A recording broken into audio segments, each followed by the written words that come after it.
best work crew he has ever seen. The customer used to run work crews in the past before he retired. He goes on and says everyone was very organized with great attitudes, all had smiles on their faces, and seemed to enjoy their jobs. They didn't leave a mess and made sure traffic could get through with no issues. So, again, great job, operations staff working out in the field. End of my recognition report. Thank you very much. Those are always nice to hear. Okay, now we'll open it to public comment for items not on the agenda. Public comment for items not on the agenda.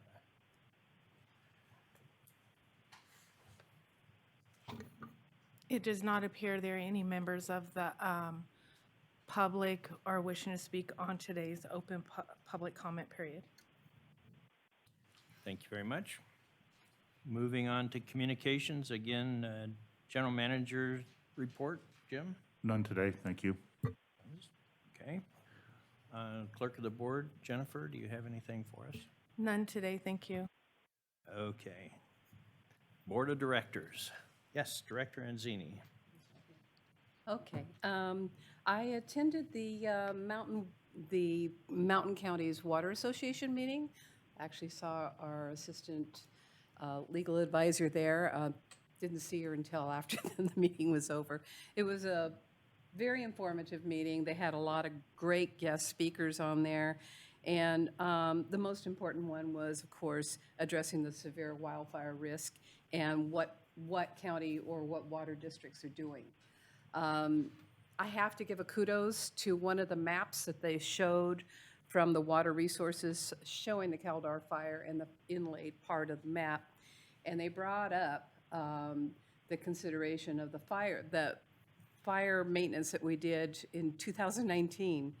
And I actually have a personal friend who's part of the Audubon's, not the Audubon, but the Wildlife Conservancy. And she is a botanist and had provided with her group of people a suggestion on when you burn the wildfire, how you reseed the area. And there, that 400-acre area that was basically not burned in the Caldor fire was from the Caples Lake fire that got out of control. But that area was really untouched, and they showed the map unloading on top of the other one. That area was significantly not touched at all. So it just shows what good, proper maintaining of our land really, really was significant. So we may have gotten a little kudos on that, but it was from the U.S. Department of Forestry and the fire and the CAL FIRE group. So I just have to say kudos to them. That's all I have to report. Oh, thank you for that report. Any other board? Director Osborne. Yes, a week ago Saturday, I took my grandson fishing at Sly Park. It was not catching, it was fishing. But I just wanted to say there was a whole contingent of campers there from Nevada. And so I stopped to talk to them, and they said, what a great staff there at Sly. I didn't get any particular names, but they said, what a great bunch of people work here, and so I wanted to pass that along to Greg and his staff. Okay? Good. Thank you very much. Yep. Yes, Director Veracant. just a couple updates. LAFCO meeting last week. Well, just got an update on it myself, not being here, but I got the update. They're moving ahead with the search for an executive director, and then there's a seminar coming up December 6th, I believe, on water. So I'm not quite sure what the connection is there, but there's one that's going to be about water, and I'll make sure and give you guys an update on it. I'll participate in that as well. And then we've got an item on, obviously, the agenda today for LAFCO also. Okay, great. Thank you. Any other board? I have a couple of things. One is Director Anzini and I penned a letter to the editor praising the performance of our employees during the Caldor fire, and it got published. So that's good. I know it did in the Mountain Democrat. I assume it did in the Gazette as well. I'm not sure. But that's always good to recognize the people that do the work. The other thing is I had a neighbor this is a neighbor story, who saw Jesse's article in the paper about water conservation, and he said, hey, how about picking me up one of those water meters, moisture meter, when you're down at the board meeting? It doesn't work quite that way. Actually, the customer is supposed to come into the customer service, and they have to keep track of these meters. They can't give them away like popcorn.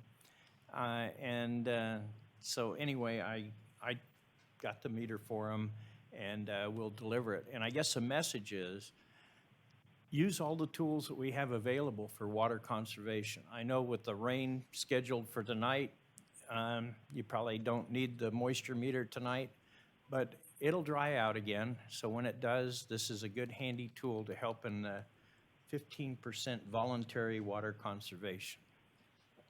How much is the delivery charge? About a six-pack, I think. And a vote. And a vote, yeah, whatever. Okay, moving on. The consent calendar. I'll entertain a motion to approve the consent calendar. Yes, Yes, I would Director like to Anzini. have item number 4 pulled. Okay, thank you, Director Anzini. I'll move approval of the rest of the consent calendar minus 4. Okay, thank you. Second. Boy, that was quick. I'm going to give it to no. Director Bearcamp. Second. Okay. So now we will have board discussion on the consent calendar. Nothing? Any public comment on the consent calendar?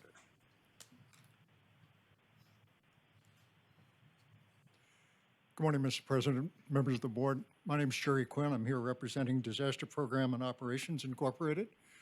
We're one of the proposers on your FEMA Consulting RFP. And we have some concerns about the item on the agenda and how it has gotten to the agenda. Our proposal was timely submitted, was received by you. I made a telephone inquiry to Mr. DeKinney. That call was not returned. The president of our company made an email inquiry on the status of the proposal and award on November 2nd. That was not responded to. We made another request on November 4th for a rating sheet. That was not responded to. We still don't see a rating sheet, and the staff report does not include a cost comparison. Makes it very difficult to determine why you're awarding to the highest bidder as opposed to the lowest bidder. And on a personal note, we assembled a team all very close to Placerville. I've lived it and worked out of Folsom for 31 years. I've done this FEMA recovery work for 40 years, including being one of the authors of the Stafford Act. So I'm a little puzzled as to how people with a 15-year track record were rated higher than we were. So I'm looking for some explanation as to why you're in a position to award the highest bidder. President Dwyer, staff would ask that you pull item number 7, which is the item that he's referring to, along with item number 4, move on with the approval of the consent calendar, and then we will address both items after the approval of the consent calendar. So if the motion maker would like to amend her motion, I will amend the motion, and we will pull item number 7. 4 and 7. 4 and 7. Second amends. Okay. Okay, any other board comments? Any other public comment? It Please. does not appear that we have any public comment on the approval of the consent calendar minus items 4 and 7. Okay, thank you. Please vote.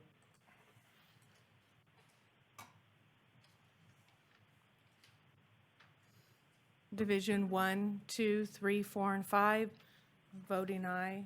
Motion carries unanimously. Okay, Because we have a member of the public, staff would ask that you address item number 7 prior to number 4. that's an excellent suggestion, and that's what we'll do. So, item 7, which is the award of the contract to, for the FEMA recovery.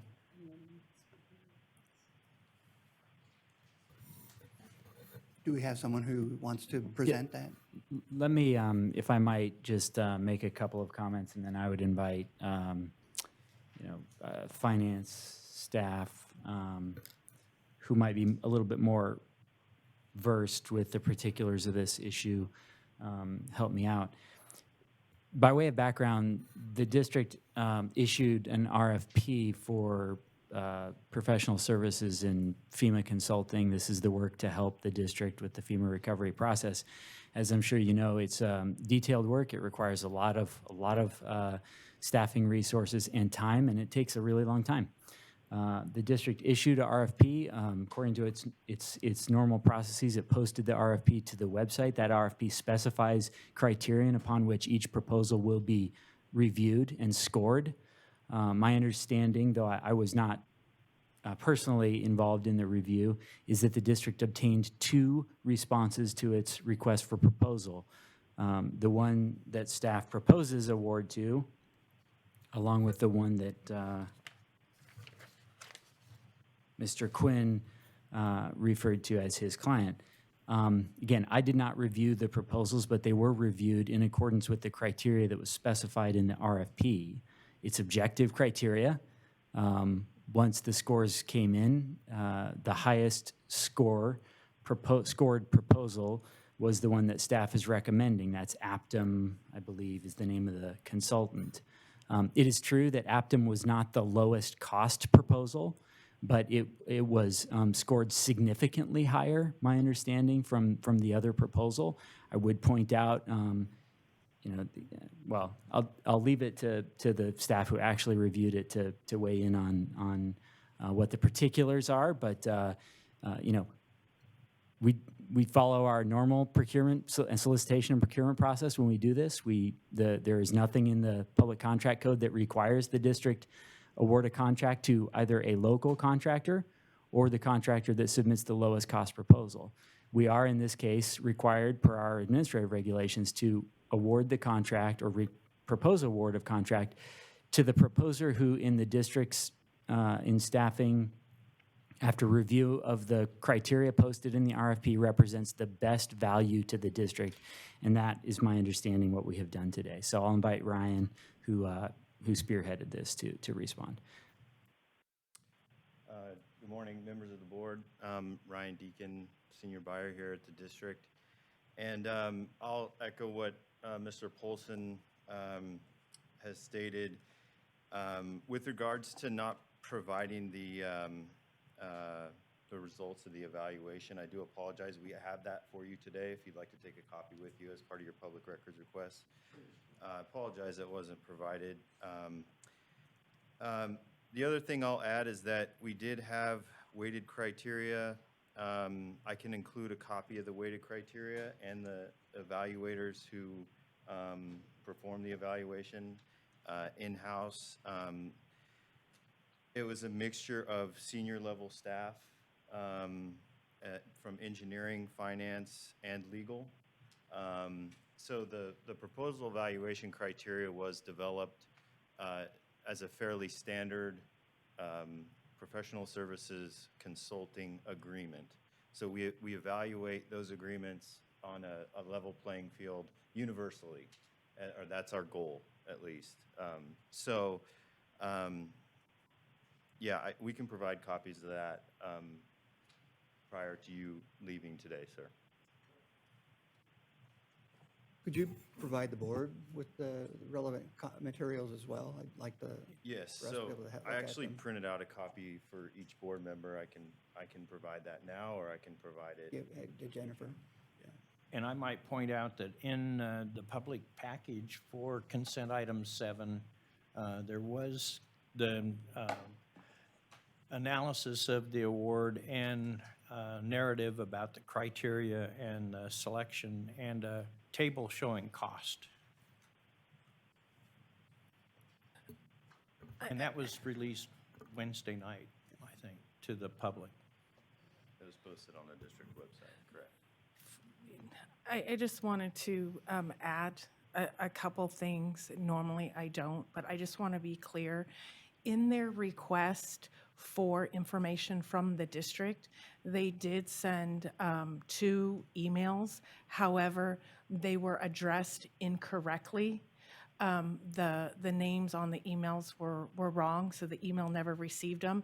It was not until they went to our website and set the public information request to the clerk to the board that we finally received the email. And then I saw the string, and I saw that the emails, the names, for example, Brian Polson's name was spelled with an O instead of an E.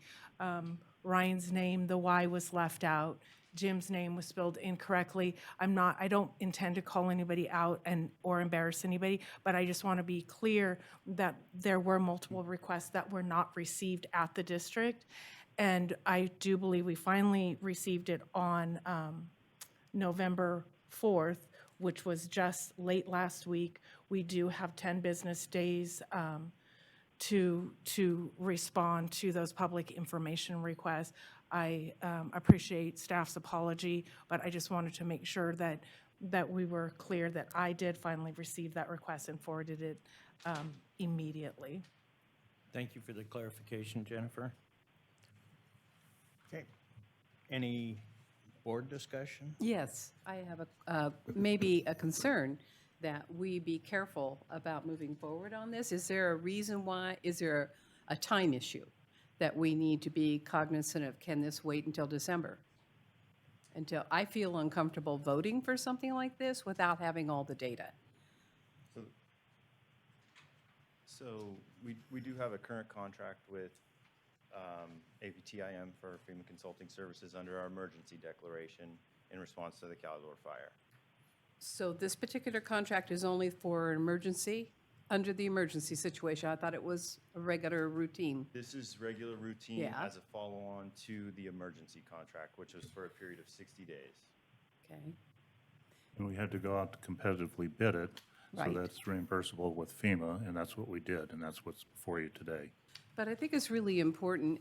Granted, I know that some kind of mistakes are made, but I am very concerned that perhaps this might be improperly voted on by us because the board members weren't given that much information. Why So- don't we take a- Normally, the board doesn't see scoring sheets on these type of contracts. But we have asked for them before. And we have them now. So Right. why don't we take a few moments, look Okay. at the material that we were just provided, and then maybe we can make a more informed decision.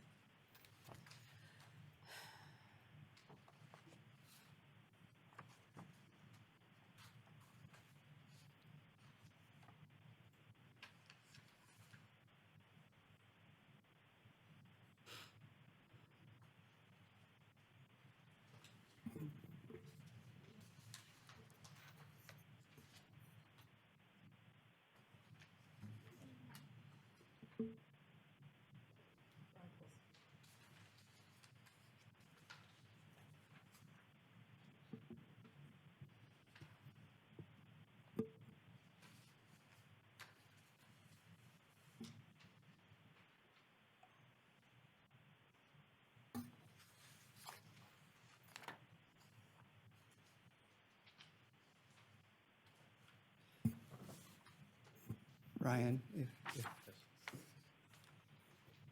if we can kind of walk through this on the scoring, it is fairly interesting. So for qualifications, they both, oh, okay, I was trying to look at, there's the weighted, okay. But while the board is reviewing the scoring sheet, I would just like to add one more thing, and that is the solicitation document, the request for proposals, it specifies a procedure that the consultant is required to follow in order to protest the potential notice of the award of the contract. That procedure requires that the consultant, if it contests the award of the contract, notify the district in advance by providing a written protest that puts us on notice of what exactly is the issue with the proposed award of contract. We've received nothing from this particular contractor. So while we've heard Mr. Quinn verbally indicate his dismay, we have nothing to indicate on what basis he believes that the district is moving forward improperly, other than we didn't award it to his company. Well, I think what would be more relevant to me, and perhaps the other board members, would be, because looking here at least the total average score between the two was pretty close. There was not a great disparity. And something that jumps out to me is the reasonable of cost. I like Tony's score, but anyhow, it's just interesting that the score is so close, yet the cost differential was very significant. So I'd like to find why staff's, what ultimately they think led to the slightly higher score for the consultants that you're using right now. Okay, Mark Price, Finance Director. My personal review of the two bids. First, cost was irrelevant in my mind. I was going with, we assume we're going to, we assume reimbursement through FEMA for administrative costs. So there is a disparity of cost, 200 versus about 100, I think. To me, that cost didn't weigh in my mind as much as qualifications of the entire teams that were presented to us that you haven't seen or reviewed. The quality of the two proposals, misspellings in one, not in the other. Misspellings of EID versus EDI. Several times through that presents is there an administrative issue potentially going through there? I don't know. I'm looking at a proposal. So, and as far as the cost, 10.9, 10.1, to me, cost was a factor of, I can't recall the percentage that cost weighed in on this, but it was not, everything's not weighted on cost anymore. We were weighting the proposals themselves. So that was my point of view. So a 10.9 on my cost proposal, I had a 10.5 originally. I went, cost is really, for that amount of work that in my mind we expect, that's not significant compared to 30 million sitting on the hill. So that's my point of view on how I assessed it. But anyway, I'll leave it there. Would it be fair to say that because we were already using APTIM on the emergency basis, and that it was an advantage for them, not an unfair advantage? I mean, I think it's reasonable to take that into account if you've gotten to know somebody and seen some of their work. Do you think that was a factor? As far as interplay with personnel, potentially. But as soon as we knew this was going to be a FEMA event, and we had contacts out to, because we've been talked to the city, Paradise.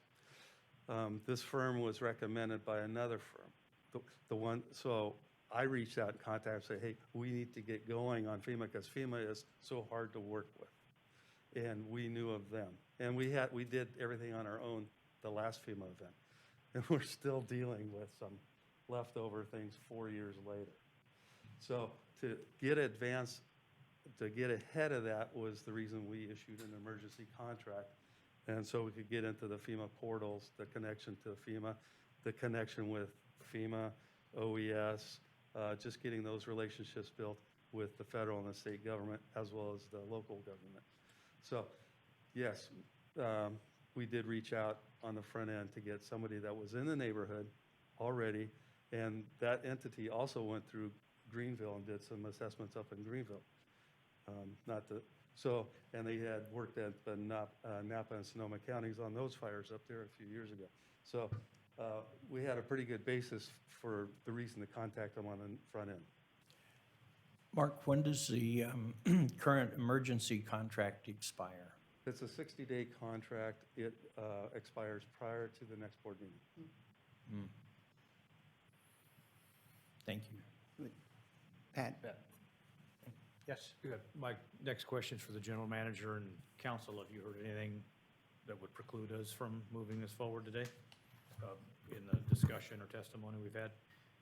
No, I've not. As a matter of fact, again, not having reviewed this, I was not participating in this, but my concern is that the board would withhold a award or, potentially kick this out or take other action in the absence of any objective and verifiable reason to do otherwise. I mean, as I indicated, the consultant didn't follow the process set forth in the RFP that would actually have provided us with the grounds upon which they contest.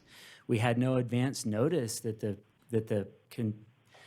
contractor was going to contest, other than the public records request submitted requesting a copy of the other bid, which we get all the time. I mean, that's standard process.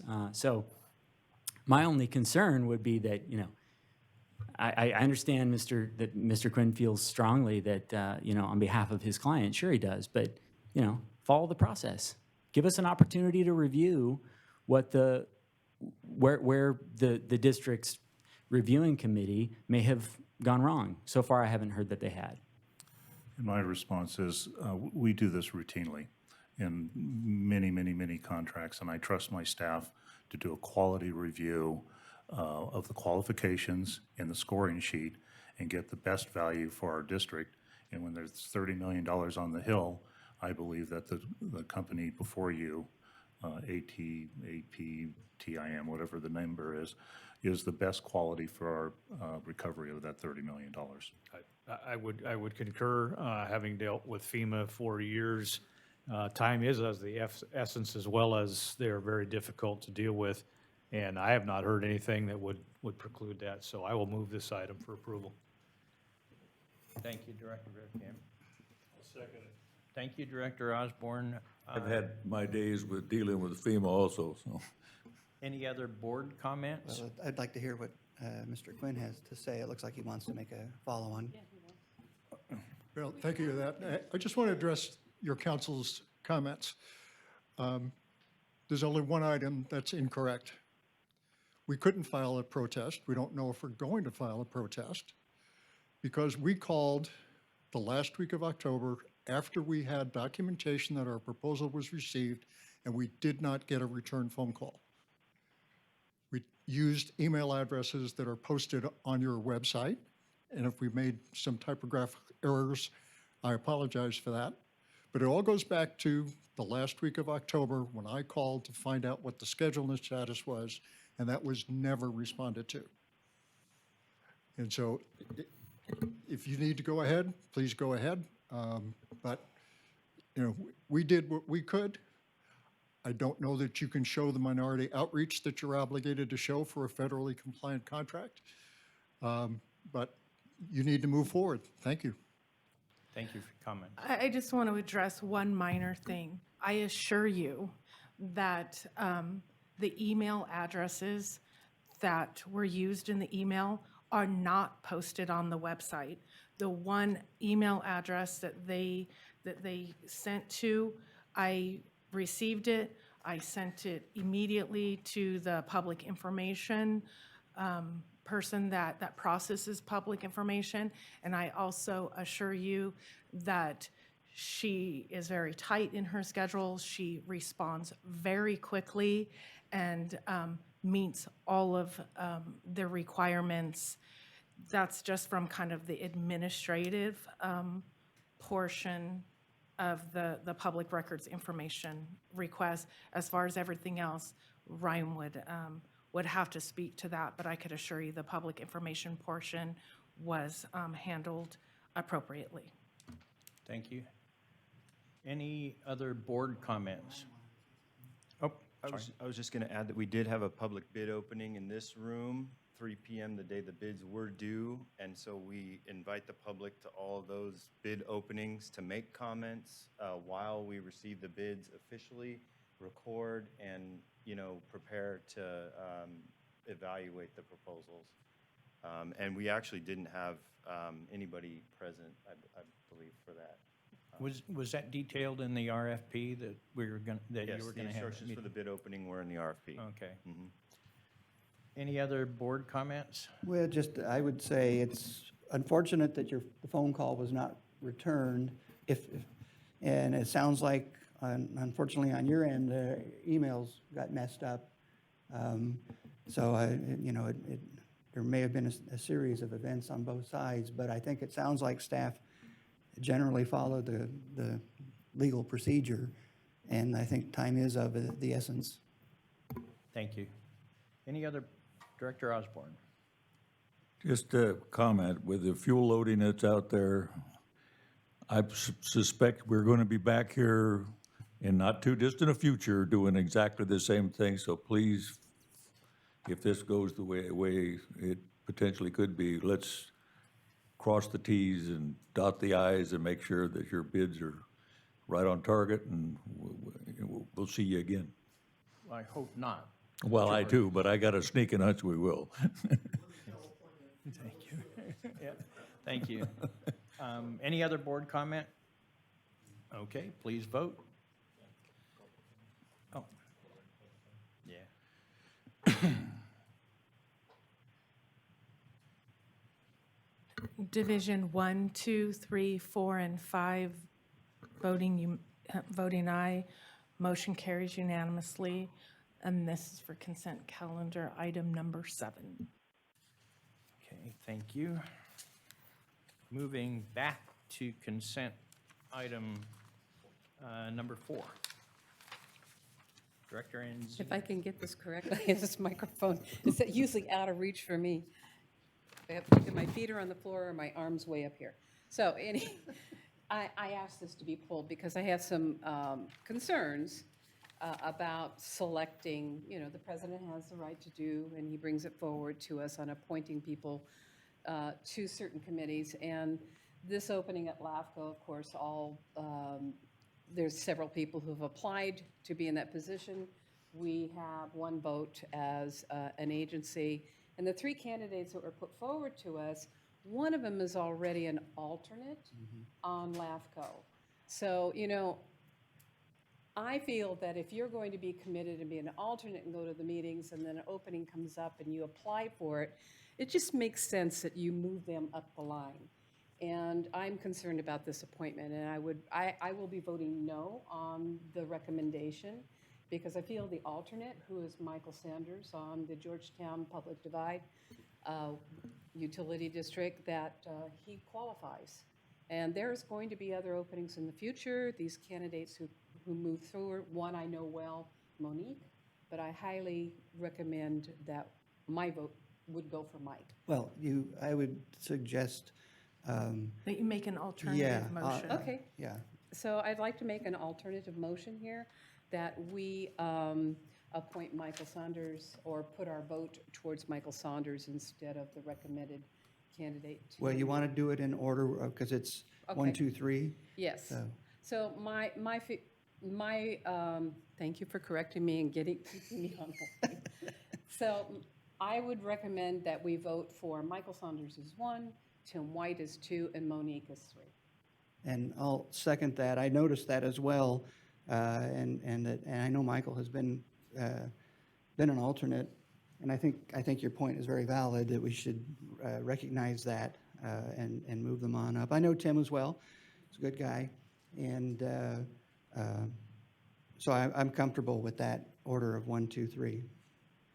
Okay, thank you. Any other board comments? Stand where they stand. Okay.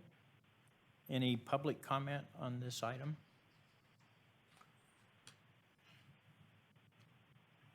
It does not appear there are any members of the public wishing consent calendar item number 4. We have consent calendar item number 4. Option 2, take other action as directed by the board. I'm voting for Michael Saunders as number 1, Tim White as number 2, Monique Scobie as number 3, moved by Director Anzini and seconded by Director Day. Okay. Please vote.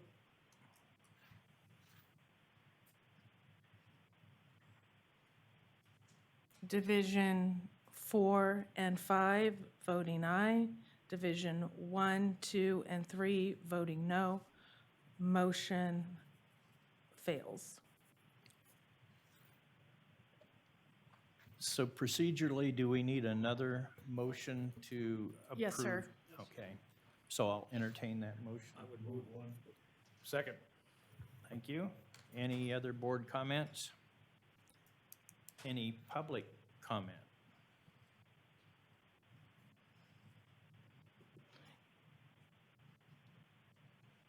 It does not appear at this, there are any members of the public wishing to speak on agenda item number 4. Option 1, moved by Director Osborne and second by Director Veerkamp. Okay, please vote. Division 1, 2, and 3, voting aye. Division 4 and 5, voting no. Motion carries. Okay, thank you. And then the LAFCO, the results of this ballot, we're just one input of many agencies, so we'll see what happens. Thank you. All right.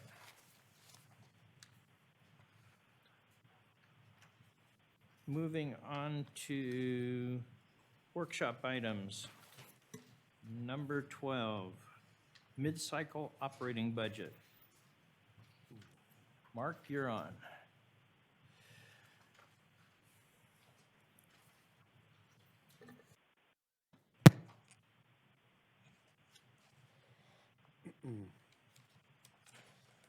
Well, good morning again. Again, Mark Price, Finance Director. So I'm going to discuss with you today essentially the update to the 2022 forecasted budget and what staff has worked with and is going to propose in December based with any discussion items addressed. Next slide, please. So I'll be going over briefly the previous board actions, summary of issues, our analysis and evaluations, and then get your guidance at the end of this presentation. Next item. So historically, back in March of 2000, the board adopted the multi-year operating budget process. It's a 2-year cycle. This is the second year of the 2-year cycle. So I'll be presenting revisions to the originally adopted 2022 budget, and then also some revisions to the forecast, and then include 2026 in that financial forecast. Next slide. So I'll go over through some of the evaluations of the budget process. Revenue projections for essentially 2022, some revised for 2021, operating budget expense projections and revised proposal for 22, the debt service coverage for 2022, and then again, I'll show that debt service coverage as part of the 5-year financial forecast and discuss changes to the forecast going forward. So next slide. So revenue forecast for 2021. In my last quarterly update, I talked to the water utility was exceeding my original forecast for 2021. That was built, boy, probably January of 2000 or 2020 now, and then revised a little bit going forward based on best guess as far as consumption, water year, yada, yada.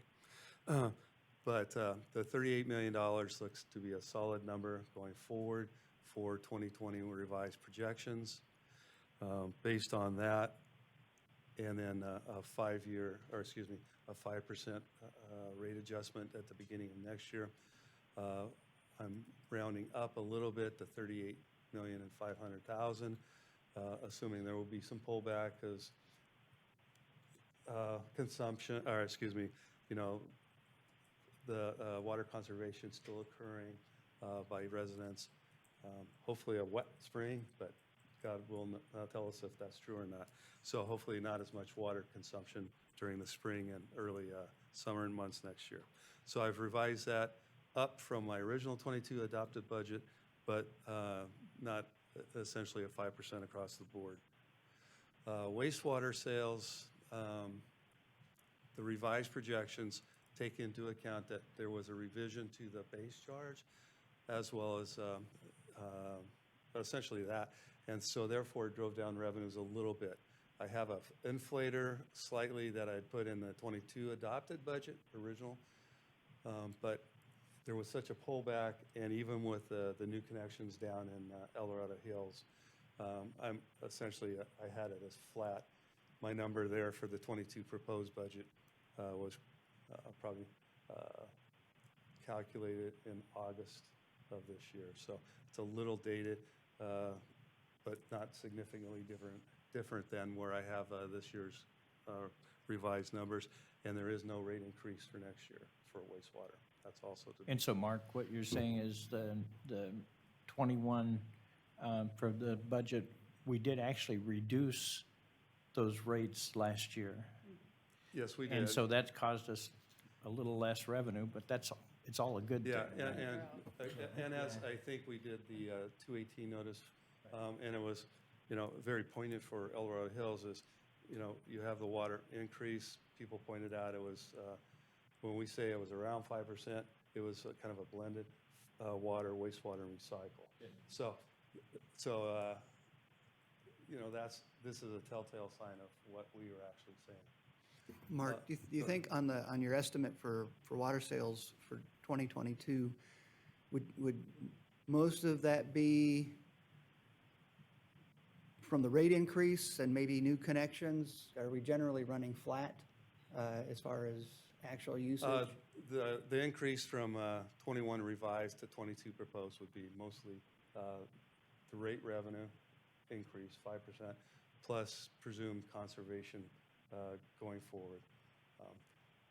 I'll be able to tell you better how that works out in, July of next year. Yes, I know, it's an estimate, I get it. Yeah. And the FCCs are a separate line item. Right. Yes. And how about hydropower sales? That's, Okay, hydropower, for 21 revised, as you see there, it is 2.6 million. yeah. My original budget, because we adopted before we finalized the contract with Pioneer. So with those revisions, a good year, we used to say, 6 to 8. Now it's like 3 to 5, but 3.5 seems like, best guess. It's like a target. It is, and then obviously, if we, we're losing power production right now. Right. And then next January, depending on when construction is completed on getting the water, if we have to do the bypass, that's consumptive. We're not going to do any power production. So we might lose part of January. I don't, we just don't know at this point. So as far as the rest of the revenue items, let's talk to FCCs. The 16.7 million still looks really good for this year. I think we're there right now for 2021.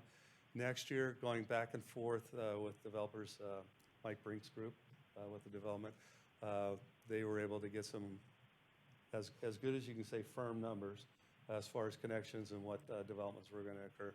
So that's why the 13.2 million for next year is built in there, based upon conversation even as a couple weeks ago. So that's a, crystal ball by developers, but we'll see what happens. Property tax, 13 million. We'll receive around 13 million. Some of that could be, instead of being higher, there's some adjustments going on right now for people's property values, for those affected by the fire, and then just the economy in general. So 13 million. My question. Yeah, that was all. Yeah, I believe the county has put out on their website how Right. to do the adjustments. Yes. So that's a great thing that the county did. But there is another uptick of a lot of people who are selling their house at a higher level. So those people coming in are paying the higher tax. Yes. So that's the balancing act. So 13 million, give Yeah. or take, Yeah. So it'll be interesting where that number turns out at the end of next year when we start receiving the checks from the county. Other income, significant item in the 22 proposed that we didn't have in the original adopted is this, about a $7 million grant coming in on the Folsom Lake intake. I think there was $4 million just released not long ago, so we're collecting on that. And then a small FEMA, the generator grant that was finally approved, and so we're projecting about $100,000 next year on that and about $250,000 the following year. Question, wouldn't the grant go back as far as bookkeeping is concerned reduce your capital expenditures, not necessarily go back into operating expenses? Correct. The grant actually will reflect as revenue. It won't offset the construction. Construction will be full cost, but it won't, so it doesn't affect operating expenses at all. It doesn't net out on the construction cost. so here and we have there. a revenue, and then, you know, you have the operating expenses, net income. On the other side, you have all this construction. The construction costs, the hard costs, all be in that asset. Okay, and so they offset as far as, that's, As far as cash, it Right. offsets, yes. yes. As far as I think it's right around 7 or 8 million total. 7 million, okay. Okay. So, does that answer the question? Okay. And then recreation, for the moment, assume about the same as my original projection of about $1.5 million for 22. Next slide, please. And we'll get into the expense side of the budget proposal. So originally, when I emailed that, I think in August or so, let's stay within 4% growth. That was in the forecast for 22 that we adopted last year. Personnel and materials and service items were directed to maintain current service levels. So we're not accelerating anything, but we don't want to degrade services either. So let's keep it at 4%, and then people have their budgets to work with. Next slide. So where it came in actually is about 5.3% higher than what I had originally said, as opposed to 4%. Now, I'll get into those items. The 22 proposed budget that I have here is about 2.2% higher than the one in the originally adopted last year. So that was set at 3%. Now it's 5.3. This 22 budget proposal also includes the 3 new vegetation management people. So, you know, and we talked to, or I guess that was last board meeting or 2 board meetings ago where you talked to the need for that, and those positions are included now. And then there was some contract numbers that we aren't going to use anymore, so that's part of their operating budget to use for supplies and whatnot. And so we have to hire those positions now and then get them the vehicles to be able to work with. Next slide. So drivers for that 5.3, again, personnel expenses are up about almost $2 million. Gross wages, $550, includes those 3 positions, some step increases, and then a COLA. When it says 0.7, it's not, I don't have a COLA of 0.7. I had it at 2% in our personnel expenses that I use for my budget. It's just, you know, trying to figure out at the time, back in August, 2% seemed like it was going to be a little low. Now it sounds like, you know, with Social Security being almost 6% adjustment. So I had 2 built into this budget. Capitalized labor and development services, what it does is you have your operating wages, you take your CIP wages, that reduces because those CIP wages go over to capitalized projects. From original in 21 to the 22, that projected decrease is less. So this is increasing my operating wages by about $860,000. Benefits are up $570,000 on this 22 budget. PERS is, you know, 80% or 90% of that number. So, and I think I've discussed with the board before, we have a schedule of, they're showing us each year what they want to add on to the UAL, the unfunded actuarial liability. They used to do a percentage, now they say, we weren't getting enough with that percentage, so here's what you're gonna pay. And then I go in and prorate it out, so it gets part of that increase or part of that UAL gets distributed through all the operating programs. So it's a percentage, and between that and the normal cost, which used to be just 8%, it works out to a little over, I think, 40% now. Could we at some point, maybe after the first of the year, kind of get a review of how that's been tracking, where it's going as far as the impact on our operating budget is concerned? Maybe in chart form too, not just the numbers. Yes, I plan to do that, and then the fall got a little busy, and I was working with our financial advisor down in Irvine as well as Citigroup at the time. And I was suggesting, let's look at a pension bond, and the actuarial, the UAL that the state is amortizing or telling us how much we have to pay goes away after about 18 years.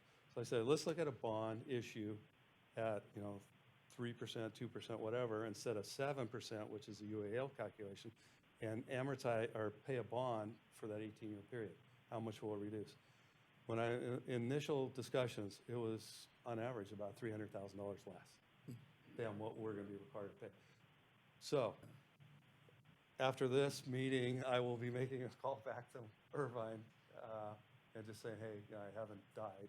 So, and then also with Citigroup, because they reached out last week to me also. So we can kind of review what Yes. we're doing with them and then look at alternative possibly. Yes. And then on the flip side, I don't expect, and nobody has the answer, and maybe they do, I don't think this will be an automatic adjustment. Okay, here's, 50 million or 100 million or whatever the number is to CalPERS. Will we see an adjustment to our rate next year? I don't think so. I don't think they move that fast. But these people have done these before. Maybe they do move that fast, so we would see an immediate impact and a reduced amount of the operating budget. So that's the goal when I'm done with this meeting. Hopefully, I'll be able just to talk to it in December and then bring back some hard numbers in January, February. Okay, excellent. And Jim actually asked me to, kind of show me what those numbers look like, and so I put them off a little bit, but it's pretty impressive. Okay, So they were trying to, originally when they were structuring it, they were looking at like a 25-year bond. I said, no, I want it same time period. exactly. Yeah, no, I had one, yeah, right. But that was my point of view, so, Okay. all right?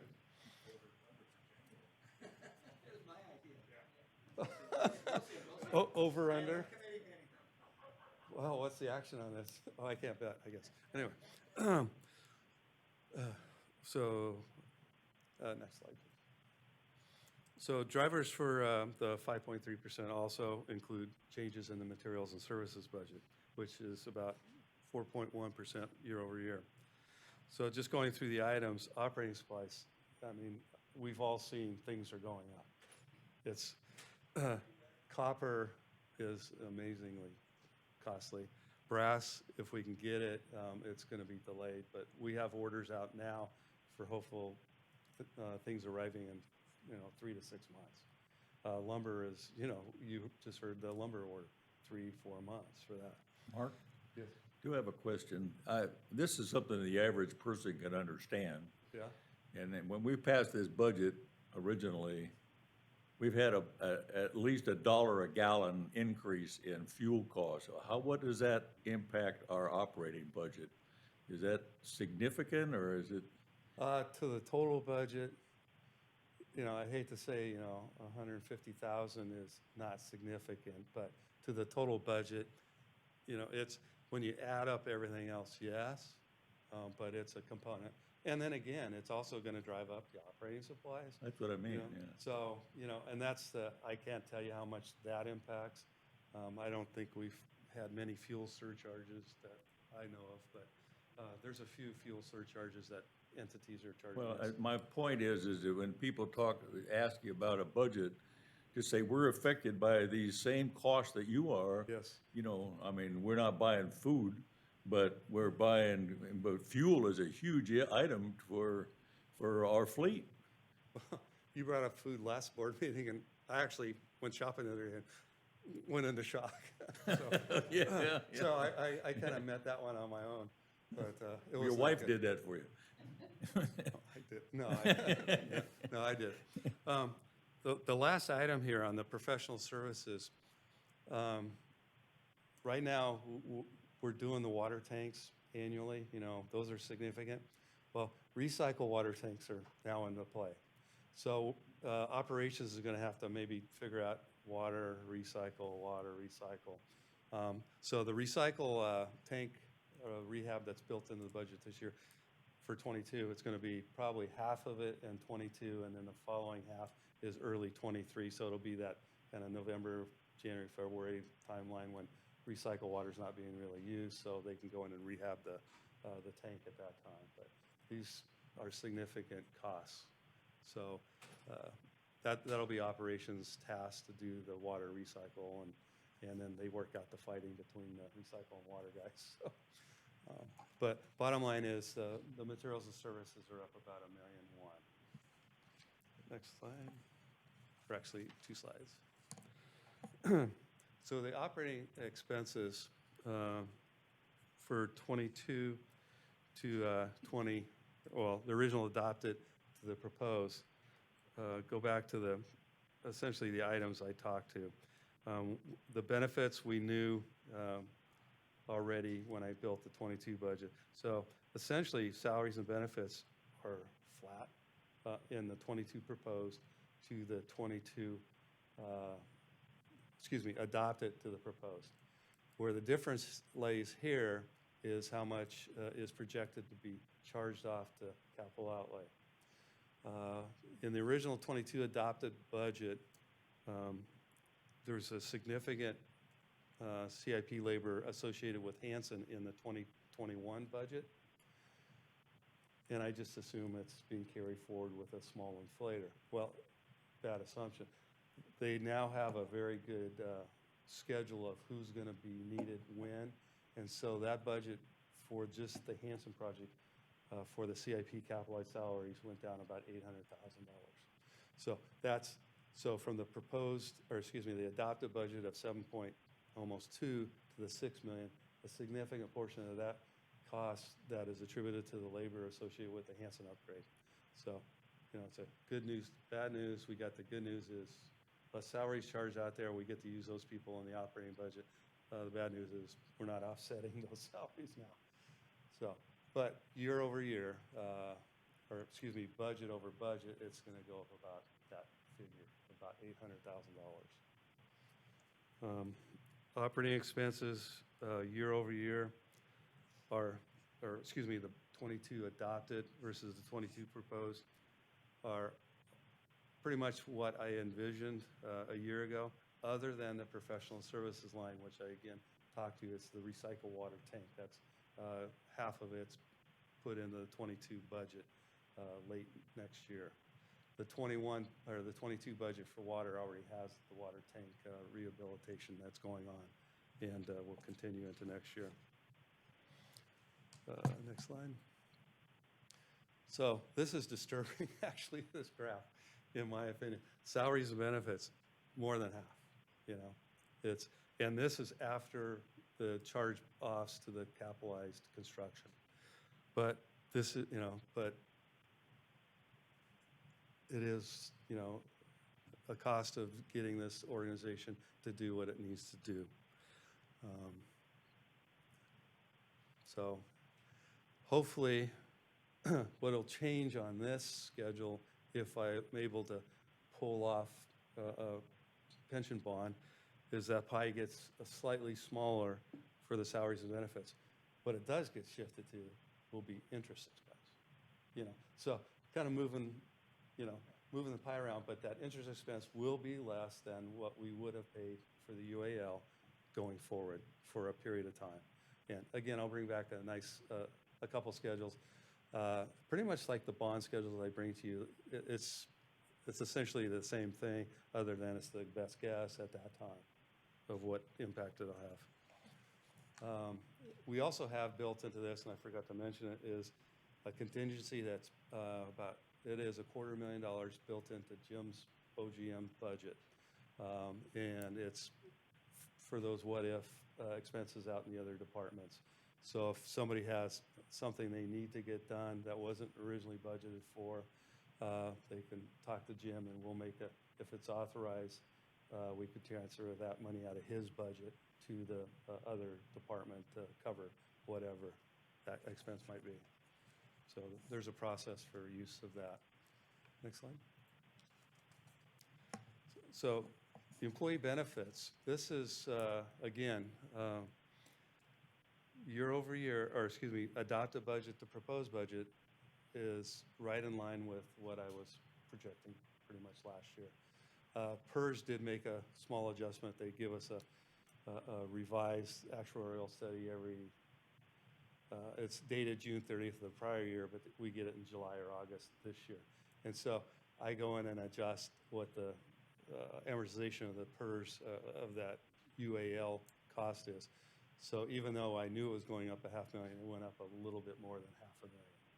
So that's why on the 22 adopted, I had 8.0, and now it's 8.2.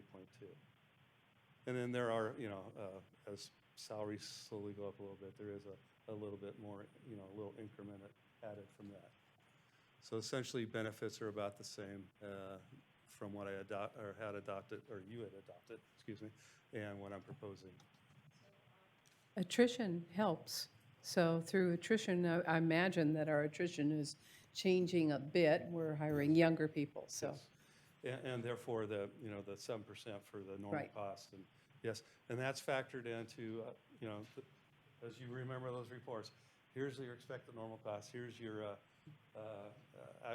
unfunded actuarial liability payment that we expect.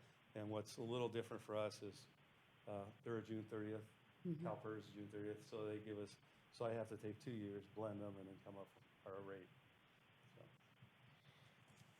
Okay, next slide, please. And this just demonstrates the impact that CalPERS has on our benefits. Our normal cost is slightly more than 10%. So you figure probably 25% of that PERS pie is the normal cost, and then the remaining 75% of that piece of pie is the unfunded actuarial liability. So I know this past year, CalPERS has extraordinary earnings. We'll get, it's kind of the good and the bad. They're going to drop their assumed interest rate. So the higher that interest rate assumed that they're going to earn, the less liability. So they're going to start dropping, you know, to, I think we talked about 6.5 maybe being, you know, they'll drop it probably less than 7 next year. So despite what we do, that payment might go up. Right, well, and that's because historically they've overestimated, so they've been trying to work their way down to a more reasonable estimate. Yeah, and then they've changed their investment portfolio too. They more green or whatever you want to call it. So some of those don't earn as much, but so yeah, anyway, there's a lot of reasons, but the main one is they're not making 7, whatever. I think they needed to put it all in crypto. Yeah. You want 100% CalPERS liability? Yeah. Anyway, next Exactly. Slide. Next slide, please. Or 2 slides. Oh, wow. Oh, don't go there. Ugh. That was a bad mistake. So for 2022 adopted, I had projected about a 1.8 internal debt ratio and about a 2.5 for the one with the FCCs. For 22 proposed, it'll be close to 3 for the debt service ratio that we need for the bond covenants, and then 2.11 for the internal. Going on to 2 slides out, we'll get into the forecast. So for the forecast, the study, the Prop 218 process, we had those rates adopted. We have 5% for my forecast for 22 through 25 for the water and recycle. For 2026, I have 5%, which is not adopted, it's not approved, it's just in there for the forecast. For the wastewater, we have a 0 rate increase for this next year, 1% for the following year, or 2 years, and then 3% in 2025. And that's more to just kind of keep up with changes in expenses. And then in the 2026, again, not approved or authorized, I have a 3% built in for an inflator for operating expenses for wastewater. Next slide. So, as you saw, the bond coverage for 22 is pretty, overall, it's 2.5. It's going to be pretty robust. But, as we all know, we got a presentation a little bit later about the CIP. So, the monies that are created, in excess of operating expenses and the debt service, we try to fund some of the smaller projects, and then they're also, the projects will be funded by FCCs and debt proceeds when those are issued. So, so there's a reason, based on just what we have in the plan, it's a balancing act. How much cash can you generate? And then, what's the debt service coverage that is too much, but you still get what you need done. So the debt service coverage, actually, over time, issuing debt is not a bad thing. You just want to try to level the debt over time. And then, hopefully it goes away. But as we know, these assets are old and expensive to replace. So next slide, please. So again, for 2022, I estimate that $13.2 million for FCC revenue, and again, based upon discussions with development services and the guys out actually building all these assets. For 2023 through 26, I have increased my forecast from 5 to 10. It's that seems historic, or at least recent past, probably a better number to include here. If things dramatically change, then we'll come back and change that. Hydropower sales, again, the earlier discussion, about $3.5 million going forward. Surcharge revenue is going to go down about $850,000 as surcharge number 2 sunsets on the water system. So that's a significant impact for that surcharge revenue. One thing that's not built into the forecast because it's unknown is water transfers. And as we know, it's just a year-to-year thing. So, but if those Jim obviously updates, and then Mr. Corcoran will update also if those are in our future next year. Again, the grant revenue for 22, there's a $7 million or so built in for the Folsom Lake intake. And then 0.1 again for the FEMA generator purchases.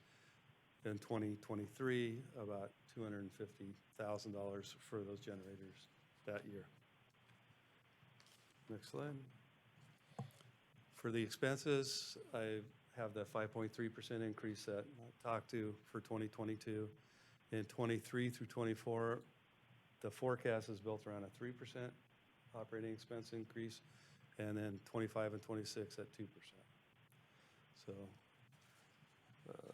next slide.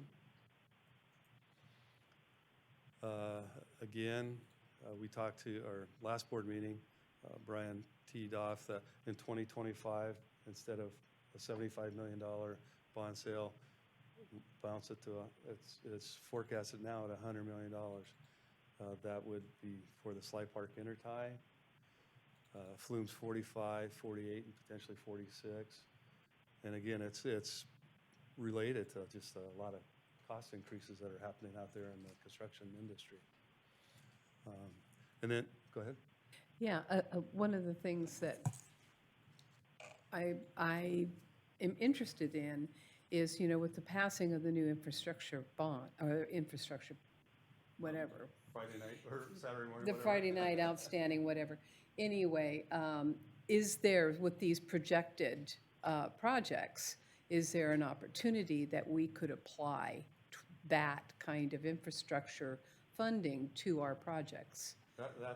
That's my hope, not knowing, I haven't read the bill, honestly. But I'm hoping that, a lot of these assets, the big ones, if it got passed, that we could go after some of those funds, because our projects are pretty much, several of them ready to roll. It's just, timing, management, having the management here on staff to be able to manage those projects, to get them done. So I'm sure Brian's group will be looking, or he's probably already looking at what's in the bill.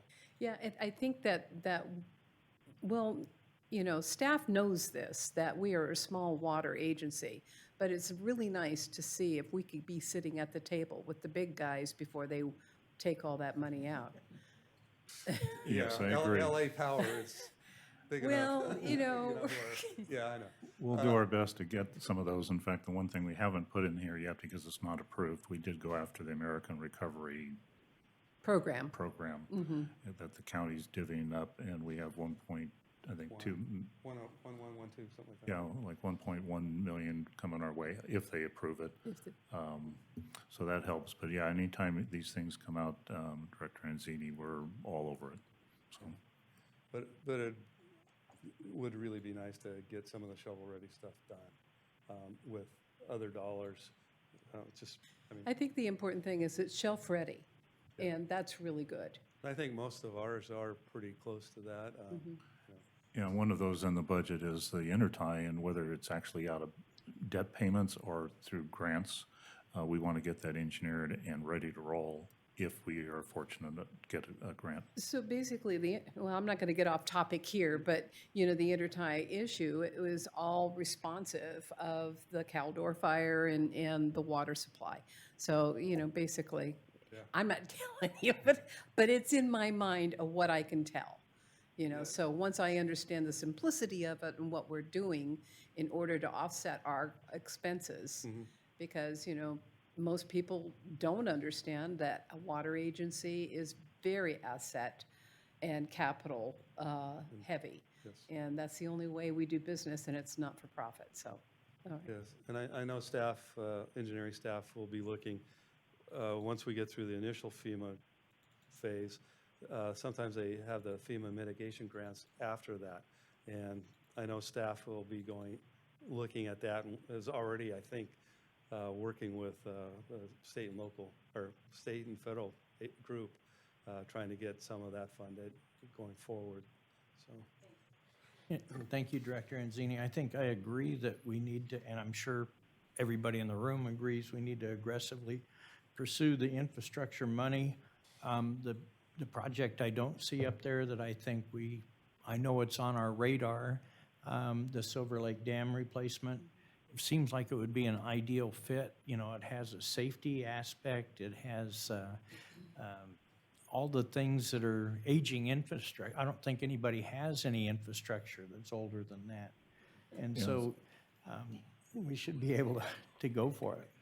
Hopefully, and then hopefully in that act, and I don't know what's in there. Sometimes they sometimes they shorten the licensing or permitting process and everything. So hopefully that'll be built into that too. Good. Thank you. And unfortunately, sometimes if it's a regulatory requirement, they won't fund it through the grants. But we'll be prepared if something's coming up that we can apply for. We have a state legislative lobbyist here who also is listening, so. Director Osborne. I hope not to be condescending, but I'm afraid that the projection for capital outlay stuff is going to be underslung a little bit, because when all this money is thrown into the system, everybody's going to be busy. The price of materials is skyrocketing, labor's tough to get. We may be looking at some numbers that are a little more elevated than what we're looking at right now. I hope you're right, but we'll see. Well, we did boost it from 70 to 100. Yeah, you can guarantee I am wrong in the future. So you can just call it now. We won't hold it against you. Well, maybe we will. Well, kind of to your point, George, and I'll make that point when we discuss the CIP. is sometimes you have to look at, well, can we defer something for another year? For instance, I was thinking about, our fleet, our vehicles, and, there's a temporary chip shortage and markups on, the sticker price of vehicles like trucks and stuff, they're throwing an extra 10 grand on it just because they can. And, we were looking at updating one of our trucks and not going to do it. Better to fix the old one a little and keep it going rather than pay that 10 grand that may disappear next year when supply and demand and supply get more in balance. So that's, I think, something we should be in the forefront of our thoughts of what can we defer so we don't all try to buy This stuff at the same infrastructure time. bill is a multi-year bill, so I don't know that we're going to see a back off in a very near future unless we hit a serious recession. And speaking to the fleet, because fleet is under my purview, we'll be coming to ask for, to purchase, but we won't be buying. They're 12 months out at least. And so we are eking things out of some of the vehicles that I wish we wouldn't have to. And I think operations folks could tell you the same. So, even though we might order 10 trucks for $1 million, whatever that is, the cost, we're not going to be seeing those vehicles for a good 12 months. So just, and we tried to get some right off the lot. They're not available. Or they Right. don't meet any needs for us. Right. Are we getting indications of, because we've done the group buying for some of our standard vehicles where we get, more competitive pricing. Is there any indication that they're going to honor that, or is that? At the moment, yes. Actually, whether it's the end of this week, we have to send out maybe an intent to buy. Otherwise, at that point, then all bets are off as far as that meeting, what's already been agreed to. Right. So, Okay. so yeah, it's being addressed right now. Okay. Do any of the other department heads want to come up and lobby their vehicles and, pipelines or anything else, just in case? I think I've mentioned operations several times. Jeez, Louise. So the bottom part of this slide just talks, in December of 2018, the district had about $310 million outstanding. After a $100 million issue at December 2025, it'll be just under $400 million. And then the following year, it shows 17.5 million of principal being paid. So it's an all balancing act with that, as we all know. So I just wanted to point that out. Yeah, thanks, Mark. And Keep doing that the total debt is certainly something we need to keep very close track of. Yes. But the real impact on the ratepayers is what's that debt service charge? And the refinancing we did that significantly reduced the debt service charge helped us have actually increased debt with lower payments. So Yes. I think that's something and it's a matter of where the economy is when we issue the new debt on whether we even should do it, or B, timing is everything. Yes. And one question I've asked both the financial advisor when I was talking to him about the pension bond is that the pension bond would not really affect our borrowing for capital projects, and they said no. So it'll be seen differently by the rating agencies. So, this slide, again, just is a graphical display of kind of where we were and where we could be after a issue in 2025 as far as a bond issue. Next slide. So the financial plan for 2022 through 26 does reflect some other cash inflow. It reflects about $5 million in insurance proceeds in the current year and guess of $25 million for next year, and then $1 million best guess from FEMA OES. Don't even know where these things will land. It's just, you know, we know there's about a $30 million 4, 5, 6, and 30 fire damage up there on the hill. We know some of the remediation work we're doing up there now is not covered by insurance. So we're working with FEMA already.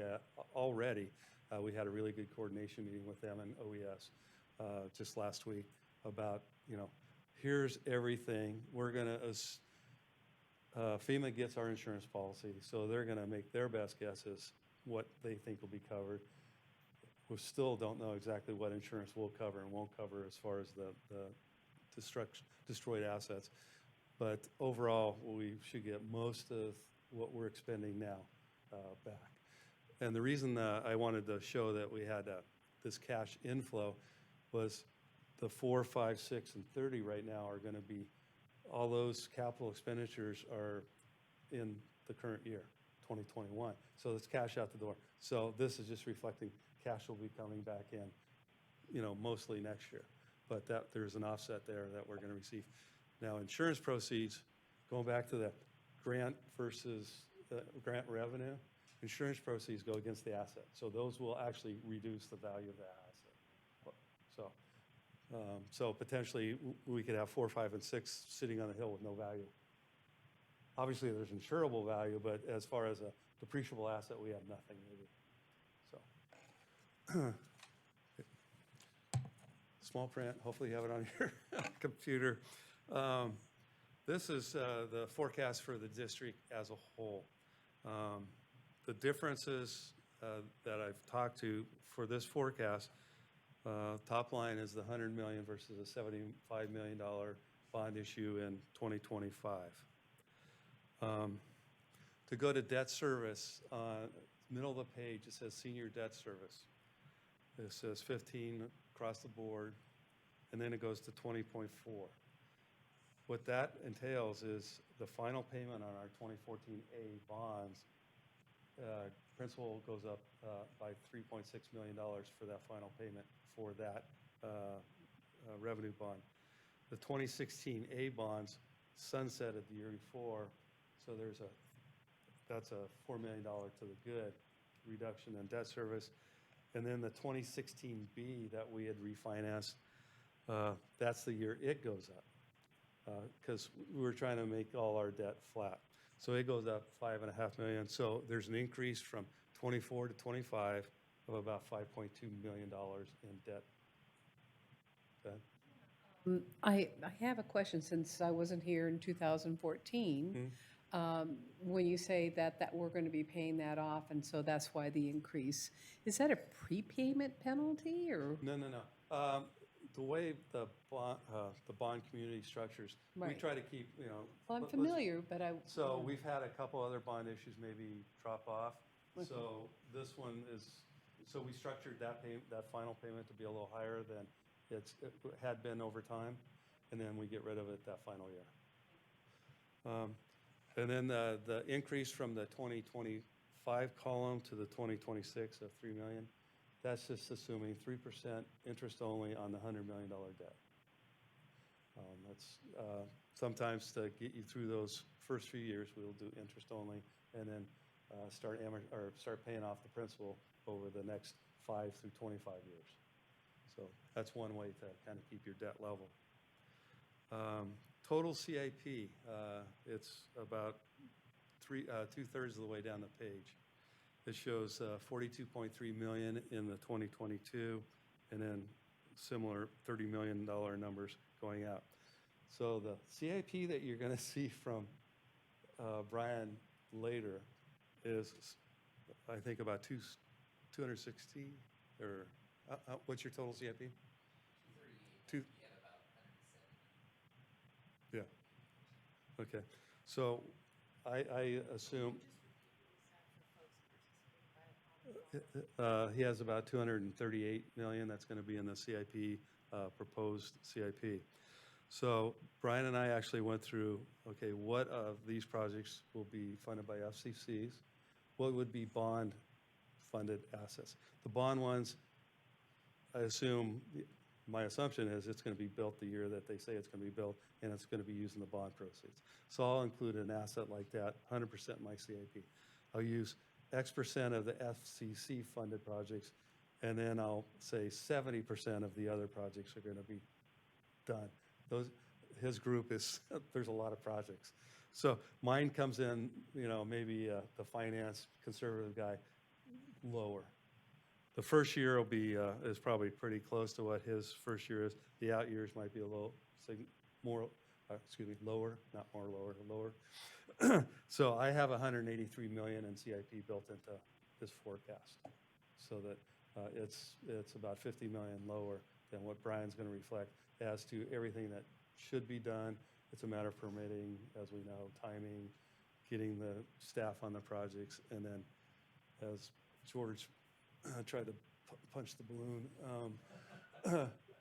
that'll probably go up a lot, just don't know. So I tried to bring in more of the conservative.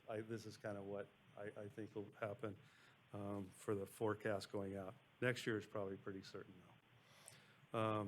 The line below it, $6 million prepayment. We've been doing a prepayment in December, I don't know, for the last 8 years or so. That hedges our debt service coverage in case there's some just unexplained event where we don't have to react just like this to raise rates or something to make the coverage for the next year as far as a debt covenant requirement. It's not really been an issue since Jim came on board and suggested maybe we do this. But it's a practice that we continue. It's cash out the door. We lose the earnings off that cash for, say, 3 months, and then the payments due March 1st. And there will be an item coming next board meeting to do that prepayment again.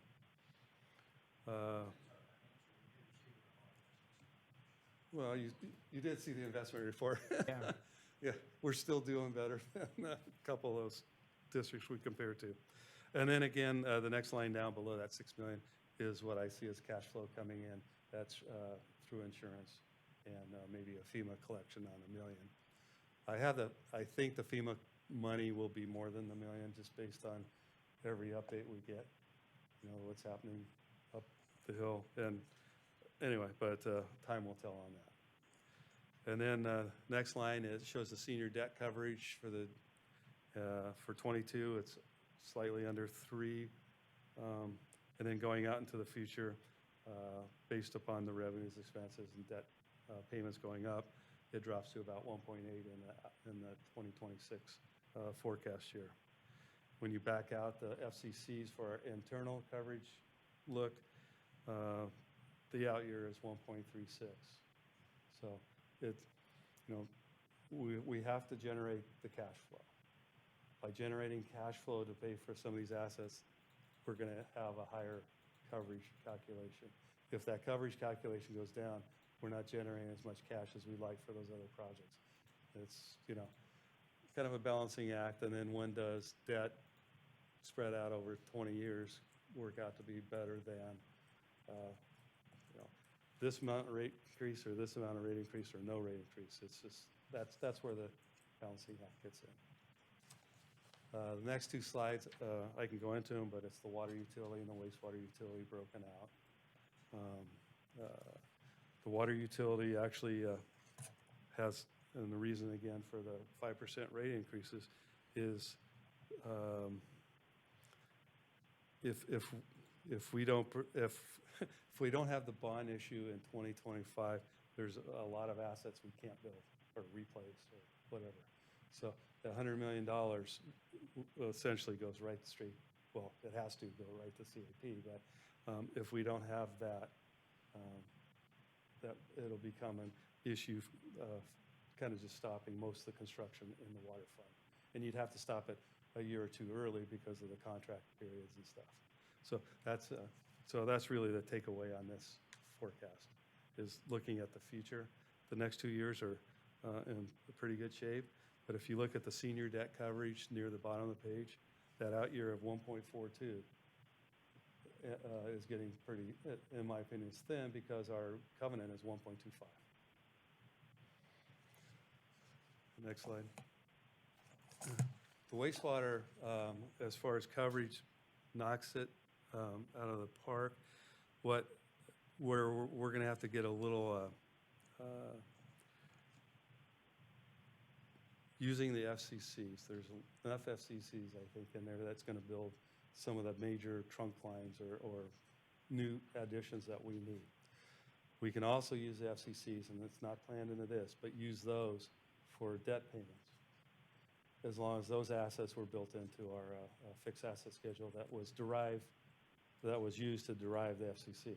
So we might have, so I think going forward, part of the financial plan is, okay, let's figure out what FCC, or how much FCCs we could use for bond issue A, B, C, as far as retirement of the wastewater debt.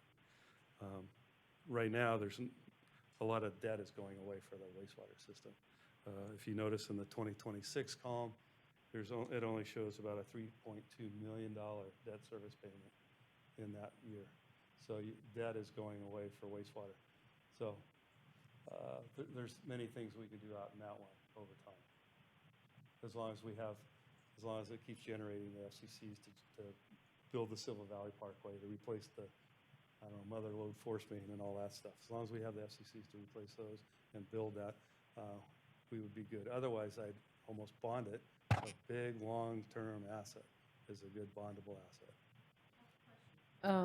Regarding that, when we have the recycling program, wait a minute, was that in here?